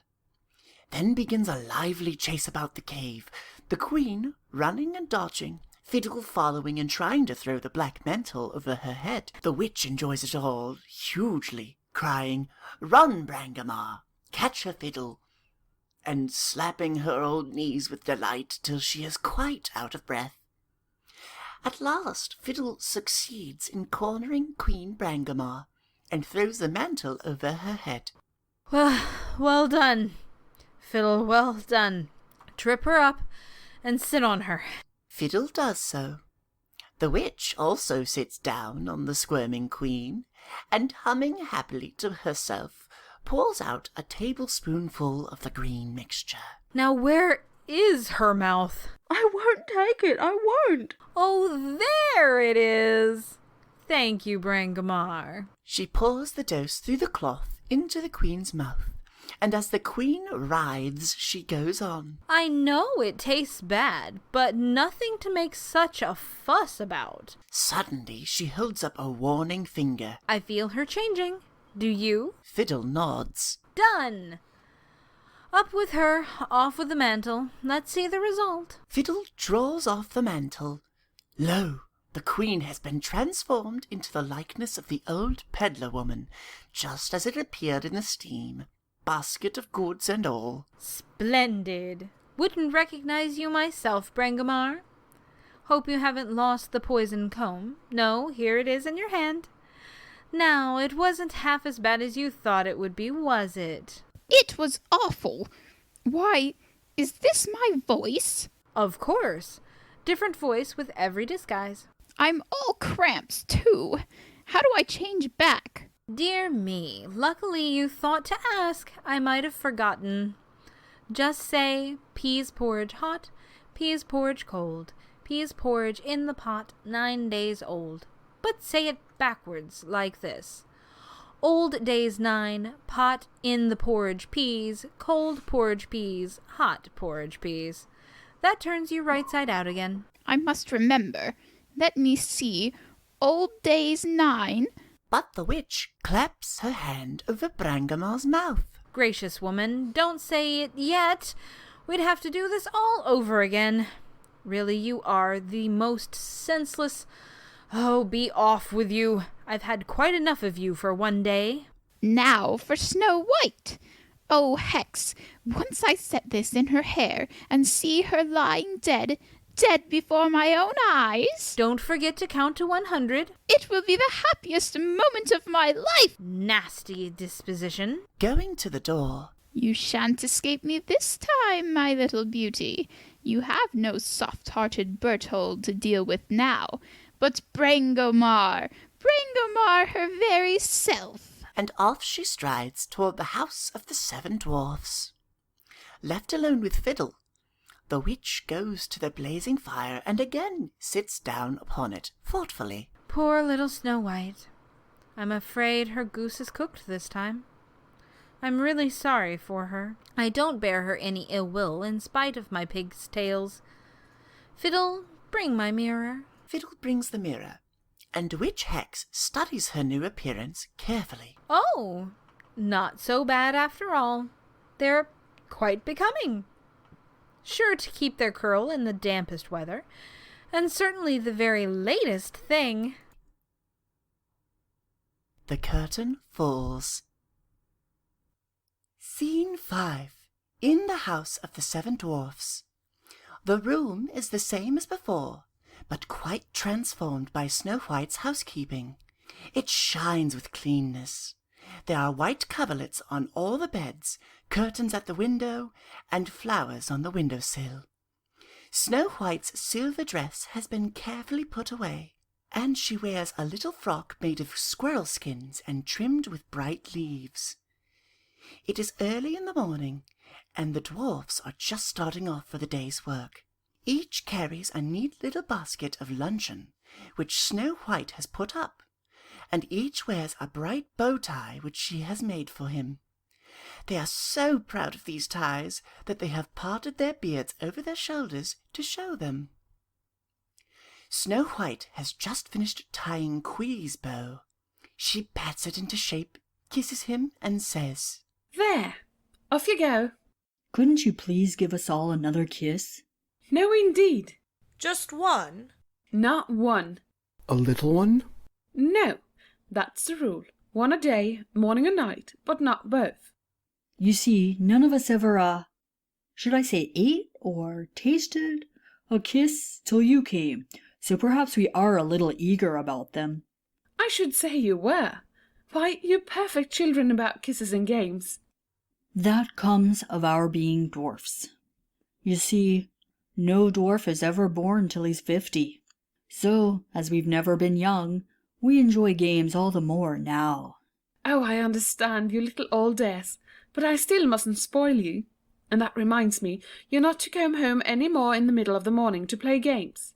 Tuesday you came back at 11, Wednesday at 10, and yesterday morning at 9. What sort of way to work is that?" "I know, but—" "Now, not a moment before 5 today, because this is a secret. I'm going to make an enormous cake with sugar frosting for supper. Now off with you." "Well, brothers, ready. Today we go into the forest for firewood. March." In their usual military file, the dwarfs march off into the forest. Snow White stands in the doorway, waving her hand after them till they are out of sight. Then, with a little sigh of content, she returns to the room. "Oh, I'm so happy here. I've never been so happy in all my life. Of course I miss their maids of honor and the others, but the dwarfs are so funny and loving and kind." She looks out of the window. "It's a beautiful day. I wonder if I shall ever see Prince Florimond again." "Stop that, Snow White. You wonder about him much too often. Remember, you're not a princess any more, only just a housekeeper to the 7 Dwarfs. You must forget all about the other things. To work! Now for that cake." She fetches the mixing bowl. As she does so, the little brown bird that guided her through the forest flies to the window, perches on the sill, and gives his call. "Ah, my little brown bird, back again for your morning crumbs? Here they are." She scatters the crumbs, but instead of eating them, the little bird breaks into full song. "Not hungry? Just come to sing for me? You dare!" The song is so merry that she dances a step or two. "Whenever you sing, brown bird, I feel like dancing. But I do need somebody to dance with. The dwarfs never can learn." Just then she spies a big white butterfly that is fluttering gaily by the window. "Oh, there's a big white butterfly. I wonder if it would come and dance with me." She runs to the open door and calls. White butterfly, will you come and dance with Snow White?" "Oh, it's coming, it's coming. Sing, little brown bird. The butterfly is coming to dance with me." And indeed, the butterfly does follow her into the room, and flits about here and there, now just within her grasp, now high over her head. And Snow White, now pursuing it, now letting it follow her, does contrive a little romping dance with her new friend. And all the time the little brown bird sings lustily on the window-sill. Suddenly the brown bird stops singing and flies away, and the white butterfly darts to the door and flutters up among the tree-tops. "Oh, don't stop, little bird. We want to go on. Where are you going, white butterfly?" "They've both flown away. They seem frightened." She turns to see what has frightened them. The queen, disguised as the peddler woman, is leaning in at the window. Snow White's hand springs to her heart. "Oh!" "Did I frighten you, dearie? No harm in an old peddler woman." "You did startle me." "So that's the way you pass your time in the forest, is it? Singing and dancing? What a thing it is to be rich." "But I'm not rich. I suppose I'm very poor now." "I've come a weary way. I'm that worn and footsore." "Oh, do come in. I'm so sorry." Entering. "Thank you, dearie. I'll just bar the door behind me for fear of the rheumatic draughts.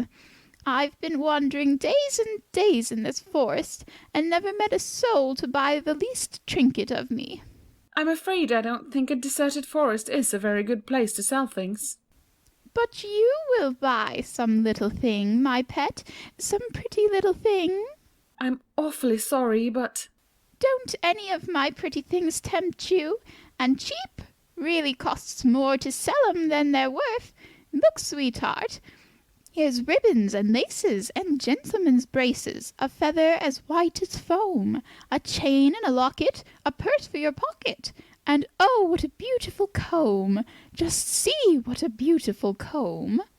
Here's bangles and spangles, a bracelet with dangles, a necklace with beads from Rome, an outfit for cross-stitch, the egg of an ostrich.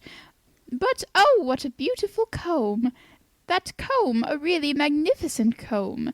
Here's powder and patches and lucifer matches, a motto with home sweet home, and trimmings for frockings and stockings with clockings, but nothing so fine as this comb. This comb, just look what a beautiful comb. They're very attractive, but I've no money. Now that's too bad, dearie. I don't hardly feel as if I could go without leaving some little thing behind me. Rather make you a present, so I would. Oh, I couldn't take a present from you. I ought to be giving you something instead. You gave me kind words and bid me in friendly. I'll tell you what, if you've no money, I'll make you a free gift, sweetheart. I couldn't really. I'm set on it, my lamb, set on it. Name your choice, and yours it shall be. Well, since you're so very kind, I'll take that spool of thread. Spool o' thread, indeed! Would you mock a poor body? Now, what do you say to this comb? That? Why, that's the finest thing you have. Just why I give it to you, my dear, and the lovely it will look a-shining in your black hair. Shrinking away. No, no, I couldn't take anything so valuable. Come, dearie, just let me put it in for you, and then if you don't like the look of it, well, I'll say no more and be on my way. I should like to see how it looks, just for fun. That's my pet, that's my sweetheart. Now sit you down. Snow White sits on a stool. And shut your eyes so you shan't peep till it's in. Are they shut? Yes, tight shut. Then here goes. She puts the poisoned comb in Snow White's hair. For a moment, Snow White does not move. Then, with a little moan, she rises, swaying. Oh, my head! My head! She tries to put her hand to her head, but suddenly she totters, falls in a heap on the floor, and lies quite still. The peddler woman watches her for a moment, then cries exultingly, Aha! So, my dear stepdaughter, Queen Brangomar laughed after all. Now to count to 100 while the poison works. 1, 2, 3, 4, 5. What's that? Steps are heard outside the little house. They come nearer. There is a knock at the door, and Blick's voice is heard. Snow White, it's us, the dwarfs. Open the door. The dwarfs! They'll tear me to pieces if they find me here. I must hide her. Where? She looks about for a place to hide Snow White, and seeing no other hope, drags the big table over her, and pulls the tablecloth down to hide her. Meantime, the dwarfs knock more and more impatiently. Please open, Snow White. We haven't come back for games, honestly. We want to go down into the mines again. The peddler woman crouches along the wall, looking for some means of escape. Snow White!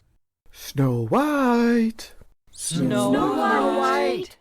Brothers, there's something wrong. The window. The dwarfs run to the window and look in.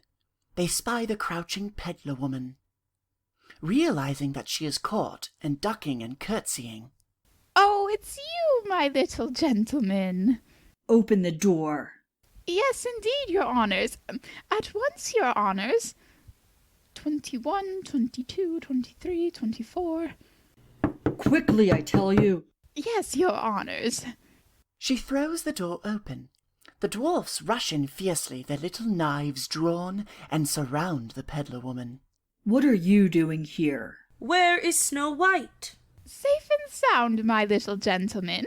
But I've scarce breath to tell you. Just give me 30 seconds, or 31, or 32, or 33. What are you mumbling? I was passing with my basket o' wares. Blick makes a threatening gesture, and she hurries on with a little cry. Ah, just passing, when your sweet little lady calls me to step in. Where is she now? She stepped into the forest on an errand, and bid me mind the house till she got back.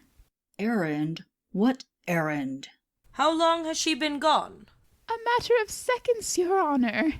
50 seconds, maybe, or 51, or 52, or 53, or 54. Well, you need stay no longer. Go. Yes, your honours. Certainly, your honours.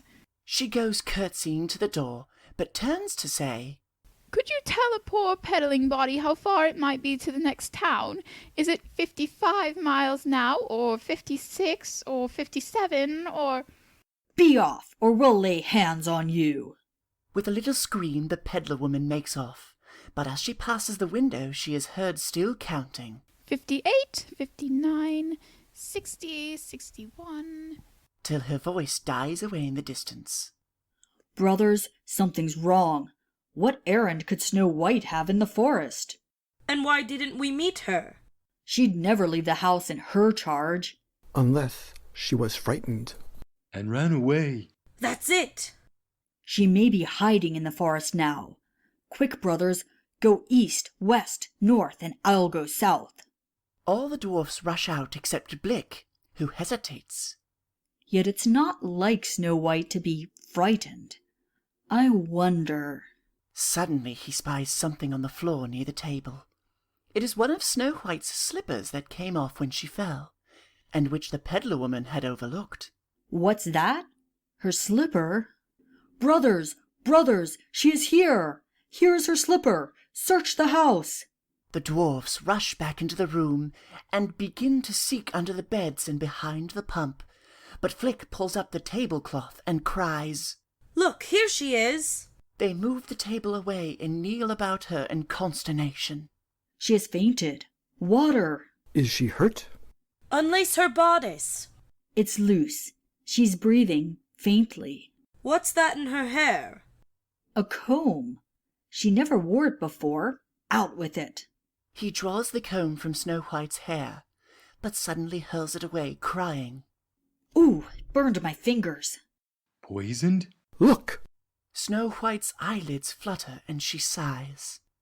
See? Her eyes! She's coming too! Oh, what happened?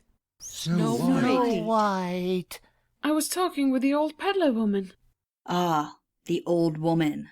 And where is she? Why, there's the comb. The comb? She wanted to give it to me. I let her put it in my hair just to see how it looked, and then I must have fainted. Brothers, that comb was poisoned. She tried to poison our Snow White. To poison me? Perhaps it may have been the comb. But she didn't. You saved me, didn't you, my dear brothers? I'm all alive again, and quite well. See? She rises. Brothers. He draws his knife, and the others follow his example. Snick, you stay to guard Snow White. The rest follow me. They hasten toward the door. Stopping them. Where are you going? To catch that peddler woman. Oh, please don't. Why should she want to poison me? The only one who might want to harm me is Queen Brangomar. Snow White, I believe that was Queen Brangomar. Oh, no. Brangomar is very beautiful. But she knows magic. She may have disguised herself. Come, brothers. Barring the way. Oh, please, please don't go. She might harm you. Harm us? Let me go, Snow White. Clinging to him. No, no. Listen. If that was Brangomar, she'll think I'm all dead now and won't try again. But if she finds out that I'm still alive, she might. Don't you see? I see, but... Oh, I ask you, please. It's not fair to ask us please. But I do. I ask you, please, please, please. As he sheathes his knife. Well, this time. But brothers, we must guard our princess more carefully in the future. Yes, indeed. Snow White, promise that when we're away, you will keep the door barred and never let anyone in. No matter who they are. No matter what they look like. Oh, I'm not afraid. But you must promise solemnly. Oh, very well, I promise. Truly, ruly, black and bluely, cross my heart. Now let's forget all about such disagreeable things. I'll tell you, let's declare this morning a holiday. Dancing with delight. A holiday! And we'll all play a game before you go back to the mines. Hip, hip, hurrah! Shall we play Blind Man's Buff, or Puss in the Corner, or Snap the Whip? Blind Man's Buff, Puss in the Corner, and Snap the Whip. All three? Well, Blind Man's Buff first. Clear away! They clear the floor for games and begin with Blind Man's Bluff. The dwarfs always want Snow White to choose who shall be blindfolded. They never can agree among themselves. And she chooses Glick. Now, Glick is a very spry old fellow, and he nearly catches Wick on the very first dash. So nearly that Wick only escapes by crawling under a bed. Next, he corners Quee, but Quee is so small that he creeps out between Glick's legs. It is a long while before Glick can touch anybody else, and indeed he only catches Snick at last, because Snick trips over his own long beard and falls flat. Even then it takes Glick some time to tell whom he has caught, for the dwarfs are all very much alike. But at last Glick feels a bump on Snick's bald head that came at least 125 years ago, when an enormous diamond fell on him in the mines, and has never gone away again. Next they play Puss in the Corner, and get so excited about it that they clamber all over the clean, starched coverlets that Snow White had only just finished ironing. So she is relieved when the game is over. Finally comes Snap the Whip. They snap it so hard that when the line breaks, they all fall down, puffing and holding their old sides. And little Quee, their snapper, has to turn 4 complete somersaults before he can stop. No sooner have they got breath again than they all surround Snow White, dancing up and down and crying, More, more, more, more. But she shakes her head firmly. Dear me, no. Remember, I have that cake to bake before supper. You really must go, and don't come back till 5. Oh, please make it 4. Or 1/2 anyhow. No, 5. Not a moment sooner. Well, brothers, march. And down they all file into the underground passage, leaving Snow White alone. Hasn't this been a morning? I only got as far with that cake as the bowl. Now, first the flour. She puts some flour in the bowl, and then suddenly remembers. Gracious! I almost forgot my promise to bar the door. She bars the door, but as she does so, she hears in the forest a distant sort of chanting song. It comes nearer. What's that? Somebody singing? I was only just in time. Why, they're coming here. You can hear the words of the chanting clearly now. They are, Anybody want to buy any sort of baker's pie? Pies, pies, pies, pies, pies! Oh, a baker man selling pies. Really, people do have the most curious idea about this forest. The person coming is, as a matter of fact, Queen Brangamar in another disguise. She suspected that the dwarfs might take the comb from Snow White's hair before the poison had time to do its work. So she hastened back to the witch, who wasn't a bit glad to see her, and with a dose from the orange bottle transformed herself again, this time into the likeness of the one-eyed pieman. Then she, or I suppose I should say he, hastened back to the forest, and now, after spying about to make sure that the dwarfs are not near, has approached the house with the tray of pies on his head. The pieman, close behind the door now. Anybody want to buy any sort of baker's pie? Pies, pies, pies, pies, pies! He knocks at the door. Snow White does not answer. The pieman goes to the window and looks in. Hello, didn't you hear me knock? I'm sorry, but I can't let you in. Oh, cooking, I see. Just ready to mix, eh? That's my line of business. Baker. Pies, all kinds. Pumpkin, custard, veal and ham, chocolate, lemon, squash and lamb, gooseberry, blueberry, peach and quince, chicken, coconut, apple, mince. I really don't want any, thank you. Of course not. No good cook would ever eat a baker's pie, and you are a good cook. Well, I've had some experience. I can tell that by the hitch of your apron.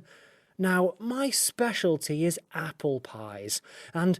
Oh, please don't offer to give me one. I couldn't take it. Who was offering? I just wanted to ask your opinion. I beg your pardon. Of course I'll give you my opinion. You know that old apple tree half a mile back? Do those apples make good pies? I don't know. They look splendid. Here's one I picked. It's as red and white as your face. If it is a good pie apple, I'll go back and get a sackful. You can't tell from the looks, you know. Some are too sweet and some are too sour. Well, taste and we'll compare opinions. You eat the red half and I'll eat the white. He splits the apple in two and tosses the red half through the window into Snow White's apron. Catch! Just right to me. Sweet and sour.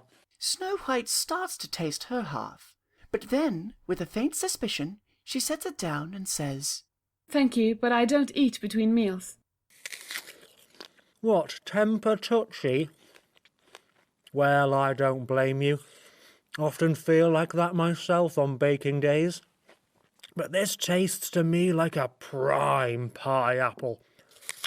I advise you to get some. Look to your baking. Good day. Anybody want to buy any sort of baker's pie? Pies, pies, pies, pies, pies. He makes off into the forest. I was horrid to him. He only wanted my advice. He didn't try to come in. It is a splendid apple. She looks at it longingly. If it's good, I could make the dwarfs an apple dumpling apiece. He ate his half. She bites the red cheek of the apple. Suddenly she grasps her throat, whirls about once, falls, and lies quite still. After a moment, the face of the pieman appears at the window, peering in cautiously. Ah, she did taste it. I thought she would if I went away. But there must be no mistake this time. No more mistakes. He leans through the window, and with his staff pries up the bar that fastens the door. First, off with this disguise. Old days 9. Pot in the porridge peas. Cold porridge peas. Hot porridge peas. And instantly the pieman's outward appearance changes, and it is Queen Brangamar in her royal robes that sweeps into the room and hastens to Snow White's body. Kneeling beside Snow White. No breath, no heart, quite dead at last. This time, my lady, white as snow, red as blood, and black as ebony, the dwarfs cannot wake you. But I must hide that. She picks up the apple. They mustn't trace me. Then rising, she strides to the door and cries, Now, you wretched little dwarfs, you miserable little gnomes, you moles, you earthworms, bring her to life this time if you can. I defy you. Queen Brangamar defies you. She rushes off into the wood, crying as she goes. Dead at last! At last! At last! Hardly has the queen's voice died away, when the stone over the underground passage is lifted, and Blick appears. Did you call, Snow White? I was standing guard, and I thought I heard... He sees Snow White's prostrate body. He goes to her and touches her hand. It is cold. With a voice of agony, he cries down the passage, Brothers! Brothers! The curtain falls. After a moment, it rises again. It is moonlight now, and the dwarfs, with lighted lanterns, are grouped about the bed on which they have laid Snow White. All day long they have tried to restore her. They have bathed her face with water and wine, and fanned her, and chafed her little hands and feet, but without avail. After a long silence, Blick speaks. There is no hope, my brothers. There is nothing more to do. Our Snow White is dead. One by one, they kneel about her silently, but little Quee, unable to restrain his tears, falls sobbing at her feet. Again, the curtain falls. Scene 6. A glade in the deep wood. The dwarfs have laid Snow White in a coffin made all of clear crystal and wrought silver, and set it in this secret glade. The glade is near to the house, but so encircled by great trees as to be hidden from every side. Here for nearly a year they have watched over her, day and night, 2 watching at a time. Every morning they weave a fresh pall of ferns and wild flowers to lay over the coffin when the sun has risen high, and so covered it looks like a ferny mound blossoming. Tonight Snick and Flick are on watch. They sit silent for a time. The moon has been up for an hour. It is about time Blick came to take my place. I wish it were always my turn to watch. I have no heart for anything else. Nor I, brother. Nor I. Here comes Blick now. Why is he running? Blick enters breathless. Danger! Put out your lanterns! A man has been prowling about the forest since sundown. He's ragged and wild and carries a knife. We have surrounded him. We'll pounce out and bind him, but he looks strong. We shall need you, Snick. Flick must guard alone. Come this way, but keep behind trees. The others are closing in. They creep off. Flick, left alone, covers the coffin with the pall, and then goes to the edge of the glade. Ah, I see him. He has come out into the open. They are stealing up behind him. He sees them. His knife is out. Quick, quick, brothers. They have him now. Down he goes like a falling tree. Bind him fast, brothers. This way, this way. Presently the other dwarfs drag the strange man to the spot. They have bound him with many ropes. His clothes are ragged, and he looks unkempt and wild. It is Berthold the huntsman. Let him get up, but take away his knife. They wrest Berthold's knife from him. He staggers to his feet. What is all this? The first I know I am on my back and bound. Who are you that are so little and so strong? We are the 7 dwarfs of this forest. What are you doing in our domain? Dwarfs? I mean you no harm. What are you doing here? I'm seeking someone who was lost here. Lost long ago. But I must search every inch of this wood. Let me go. Tell us who you are. No. We shall keep you prisoner till you do. I cannot tell you. Bind him to a tree till he's ready to speak. No, no, let me go. I must search all night. I must not lose a moment. If I tell you why I'm searching, will you let me go? We make no promises. You have good faces. I will trust you. A year ago in this forest, I left a young girl. I cannot tell you why, but, I thought it wise at the time. I was to come back next day and care for her. But when I reached the city, I was seized and imprisoned. Can he be? Hush. To Berthold. Go on. It has taken me a whole year to escape. I dug a tunnel under the prison tower with that broken knife. I first saw daylight yesterday. I stopped only to hide my children. Then I fled here to the forest to search. I have little hope. How could she live a year? But I must search. Now will you let me go? There is a moment's silence. Blick consults the others with a look, and replies. If you can answer 3 questions, we will let you go. Questions? Who was the woman who imprisoned you? Woman? How did you know that? It was a woman, and the wickedest on this earth. Queen Brangomar. Your name is Berthold? You know me? Who was the child? Her name was Snow White. Loose him, brothers. Quickly the dwarfs strip the ropes from Berthold's arms, but he cries out. No, no, do not stop for that. Do you know anything of her? Tell me, in pity's name, is she alive? Alas, poor Berthold, one look will tell you more than many words. Brothers, uncover her.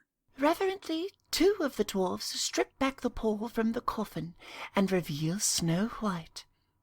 Her little silver dress gleams in the moonlight. She looks as fair as if she had just fallen asleep.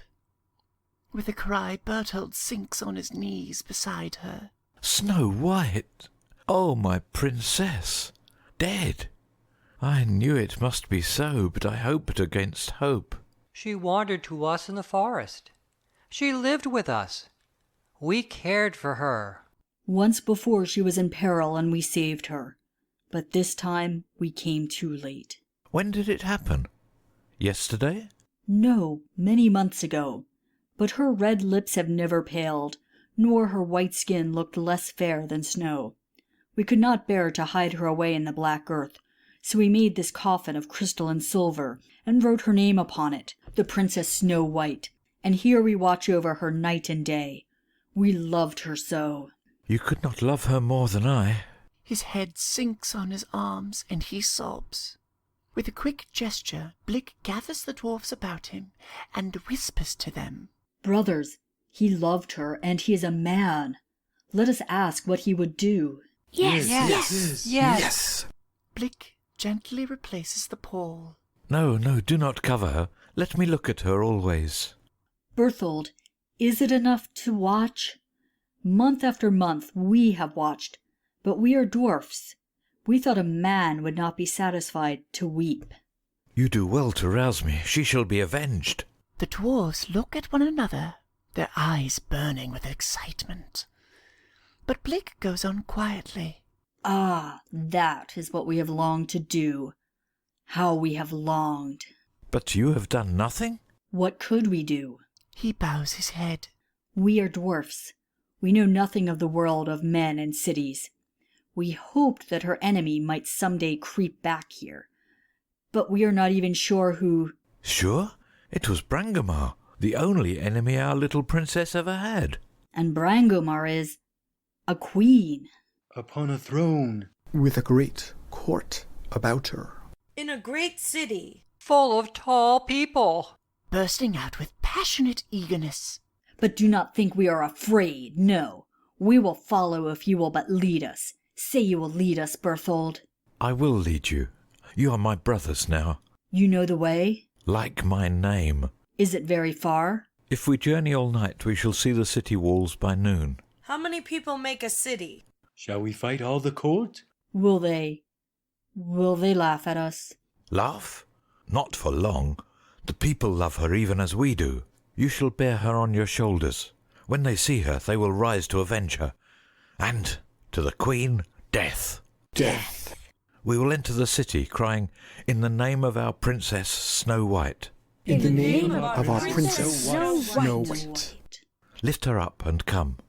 Gently the dwarfs raise Snow White's coffin on their shoulders, and following Berthold, march out of the moonlit glade and into the deep shadow of the forest on their way to the city, as the curtain falls. Scene 7. The throne room of the palace. Sir Dandyprat is standing in the middle of the room, surrounded by all the maids of honour. He looks puzzled and distressed. To Sir Dandyprat. Of course it's today that Snow White is coming home. It's a year and a day today. We thought of course you knew. Dear me, are you sure? It's most important. She went away to school on the 20th of June. Last year. And today is the 21st. This year. So it must be a year and a day today. Pooh. That's not the way to reckon it. It ought to be done with arithmetic. Let me see. He shuts his eyes and repeats. 30 days has September, April, June, and... That's no use. Oh, I know. I know now. How many days are there in a year? hiding a smile. 365 usually. I've got it now. Quiet, quiet. I take June 20th. He writes on his tablet with his big gold pencil. And add 365. Sure to arrive on June the 385th. That can't be right. It's most puzzling. Prince Florimond comes today too. What? Prince Florimond too? Of course, to be engaged to Snow White. The prince coming and nothing arranged? Nothing! No one ever tells me anything in this court. He may be here any moment, and all the armies are hunting for Bolthold, and the dukes and duchesses scattered all over the place playing croquet. I shall go distracted. I shall go distracted. He hurries out onto the terrace, and first turns to the right, then to the left, then to the right again, before he can finally make up his foolish old mind to go to the left, and waddles out of sight. I hope Snow White will come before the prince does. I shall hug her to death. I didn't really believe a year and a day would ever be over. Just think how much she'll know. I hope she'll know more than the Queen. And asks questions the Queen can't answer. Wouldn't that be fun? Oh, let's play that Snow White is coming home. I'll be Snow White. You always want to be Snow White. Ignoring the interruption, to Astelaine. You be the Queen. To Rosalis. You be the Prince. I'll be Sir Dandyprat. Well then, announce the Prince. And she and Rosalis run out onto the terrace, ready to re-enter as Snow White and the Prince, respectively. Wait till I get on the throne. She arranges an imaginary train, then sweeps to the throne and gazes into an imaginary mirror. I think I'm looking particularly handsome today. Any visitors, Sir Dandyprat? As Sir Dandyprat announcing. His Royalty Prince Florimond, Your Majesty. Rosalis enters as the Prince, bowing low in the doorway. Has Princess Snow White come home yet, Your Majesty? I love her to distractedness. I should like to marry her at once, please. Peeping in from the terrace. Now me. No, wait, let me talk a little. Dear me, Prince Florimond, dear us. We don't understand what you can possibly see in that plain child. But Christabel will wait no longer, and appears in the doorway.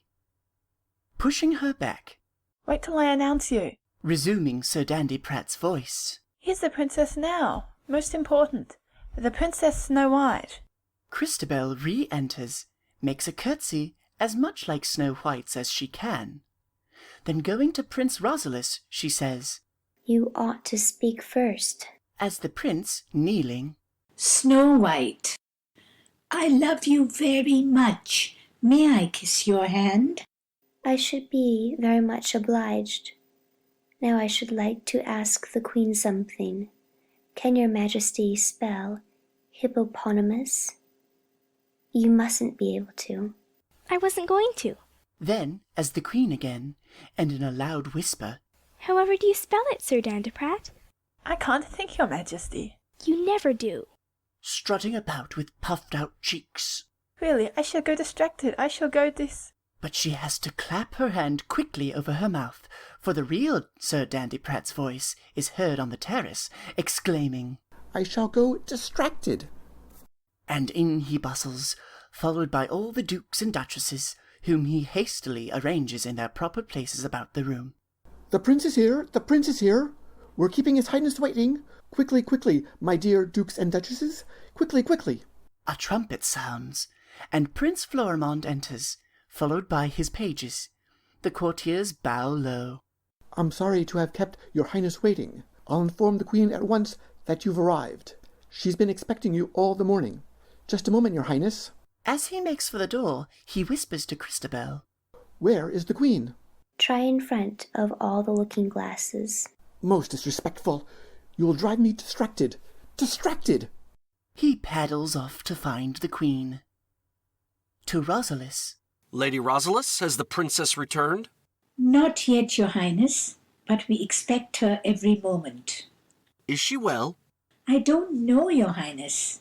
She hasn't written to us since she went away. Not a single letter? Sir Dandyprat reappears and announces, Her Majesty, the Queen.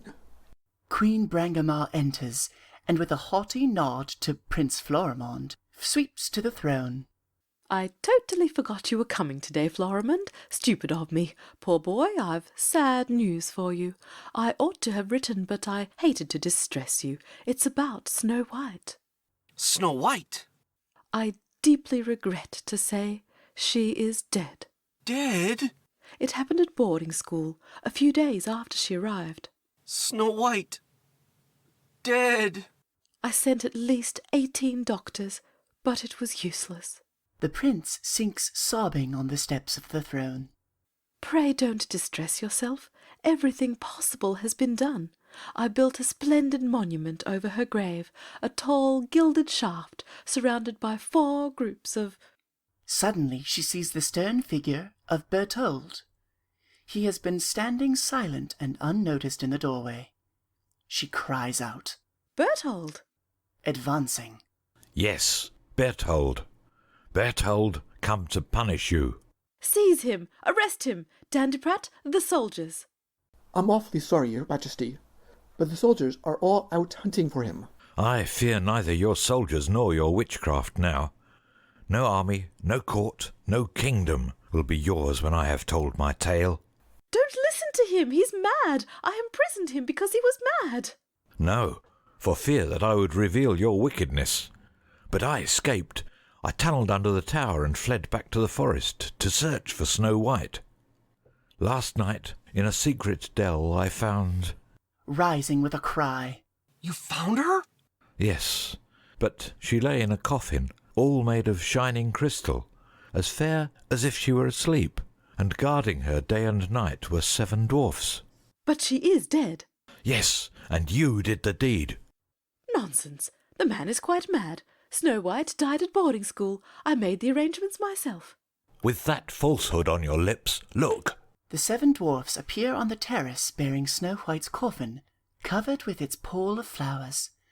They march slowly into the room, cowering on her throne in an agony of fear. The dwarfs? Merciful stars, what are they bringing? No, no, take it away, take it away. You shall not bring her here. You shall not. Rushing from the throne, the queen hurls herself upon the dwarfs to prevent their setting down the coffin. So sudden is her onslaught that they cannot resist her, and with a crash of crystal it is overturned. With a cry of horror, the dwarfs surround it, and the courtiers crowd about them. For a moment the queen is alone. She seizes the magic mirror that hangs at her girdle, and with trembling lips whispers, "Mirror, mirror in my hand, who's the fairest in the land?" What the mirror answers will never be known, for hardly has it begun to speak when, with a cry of rage, the queen dashes it into 1,000 pieces on the floor. Suddenly she clasps her hands over her face, sinks to her knees with a moan, and draws her veil close. And now there is a gasp of wonder from the courtiers, and Rosalyst's voice cries, "Oh, look! Snow White!" The group parts, and Snow White, half supported by the dwarfs, is seen to stir. Rushing to her. Snow White, my beloved, she lives! He kneels beside her and raises her head. Oh, it was such a long, sad dream. I dreamed that I was dead. It was all dark and still. I could not move or see. Then just now came a great noise. Was it an earthquake? And this loosened in my throat. Why, see, it's a little piece of apple. Then there was a warm rushing hair. She lays her hand on her breast. And I woke up. Or am I dreaming now? No, there are my dwarfs, and Rosalys and Chrysabel, and... Where am I? With a cry of fear she struggles to her feet. Ah! This is the palace! The queen will find me! Hide me, brothers, I'm afraid! Pouncing upon the cowering queen. She shall never harm you again, my princess. What shall her punishment be? Let us starve her in the grey tower, as she would have starved my children. If I might suggest, Your Highness. But the queen, writhing from Berthold's grasp, creeps to Snow White's feet and makes an imploring gesture. Hush, please. I think she wants to speak to me. Yes, to you alone. She wants to speak to me alone. Please let her. Be careful, Princess. I am not afraid any more. Leave us for a moment. The others withdraw a little, leaving Snow White and the Queen together. Oh, Snow White, my punishment has come. I broke the mirror, and my beauty is gone forever. The mirror? Oh, forgive me. I shall never be jealous of you again, only let me go away where no one can ever see my face. You shall be queen now. Here is the crown. She thrusts it into Snow White's hand. I to be queen? I don't understand. You don't believe me? Then look, but oh, let no one else see. She lifts her veil a little so that Snow White alone can see her face. Oh, how dreadful! Poor Brangomar! I forgive you, I pity you from the bottom of my heart. She turns to the others. Please, let the Queen go away unharmed. She wants to go far, far away. Barring the way. Unpunished? Never, your highness. Never, never, never. I beseech you, she will never harm anyone again. I answer for her. I have forgiven her. Let her go. Reluctantly, the courtiers part and make a way for the Queen. She kisses the hem of Snow White's dress, and then, her veil drawn close, makes her way toward the door. But just as she reaches the terrace, who should appear there but Witch Hex? She looks very differently now. Instead of her red cloak and pointed hat, she wears a neat black silk dress with a white fichu around her shoulders, and a black bonnet with lavender-coloured flowers. On her arm she carries a basket, in which is an ordinary-sized black cat. The witch, stopping the Queen. Highty-tighty, what's all this?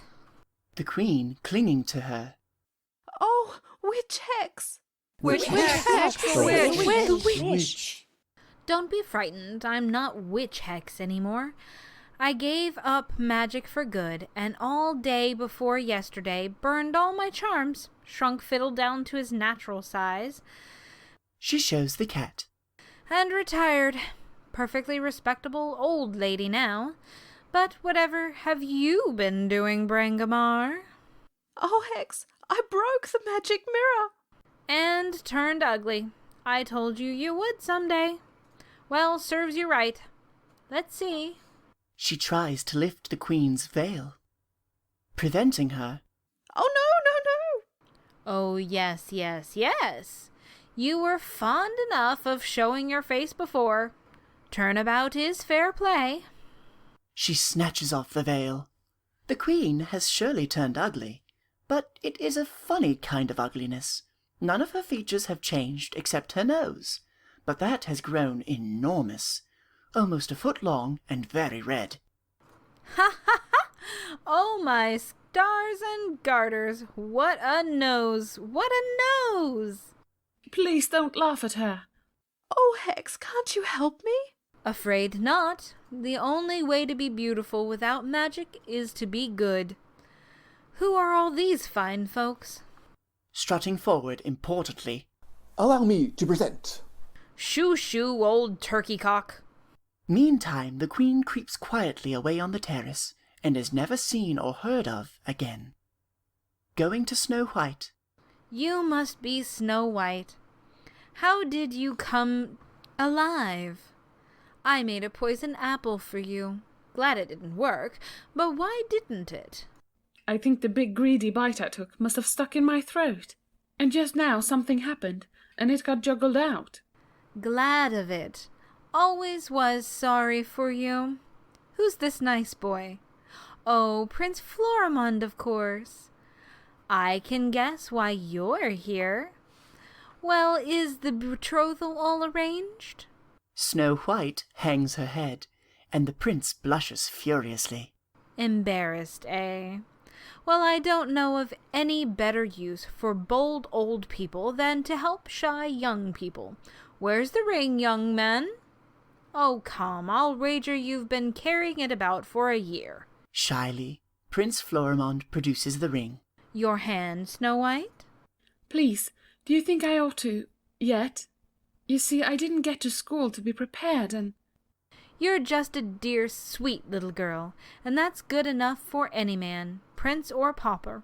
Put it on, Florimond. The prince does so. Now, young man, lead her to the throne and crown her properly, and we'll all swear allegiance to our new little queen. With stately grace, the young prince leads Snow White to the throne, and reverently sets the great crown on her little head. Then he kneels before her, and all the courtiers follow his example. Then there is a great burst of music, and all the trumpets in the palace blare. Rising and unsheathing his sword, the prince cries, "Love and homage to our little queen." Love and homage to our little queen. Furtively brushing away a happy tear. Oh, please, please. During all this, the dwarfs have withdrawn shyly to the furthest corner of the room. But now Blick, clearing his throat and summoning all his courage, cries, "Brothers, march!" In military order, the dwarfs file to the throne. Some of them think they ought to kneel, and some of them think not. So they wobble for a bit, and then stand still. Your...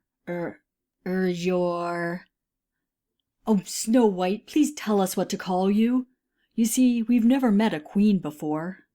Oh, my brothers, call me just Snow White, always and always.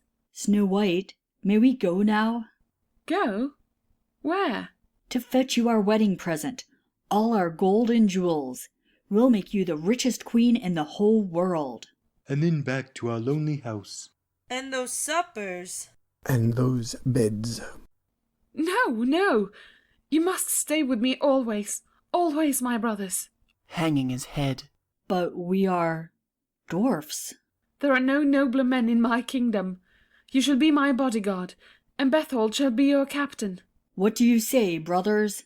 I say, hip, hip, hurrah! Hip, hip, hurrah! Dear me, I quite enjoy being respectable, and I can't see any reason why you shouldn't live happily ever after. Oh, princess, if I don't dance, I shall just die. And so shall I. So shall I. So shall I.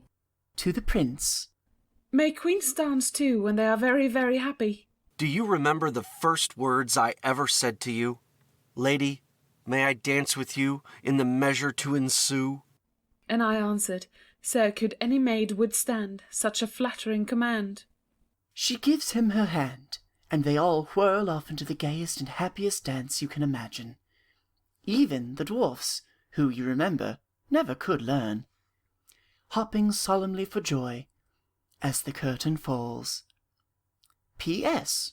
Snow White and Prince Florimond did live happily ever after, as the witch had predicted.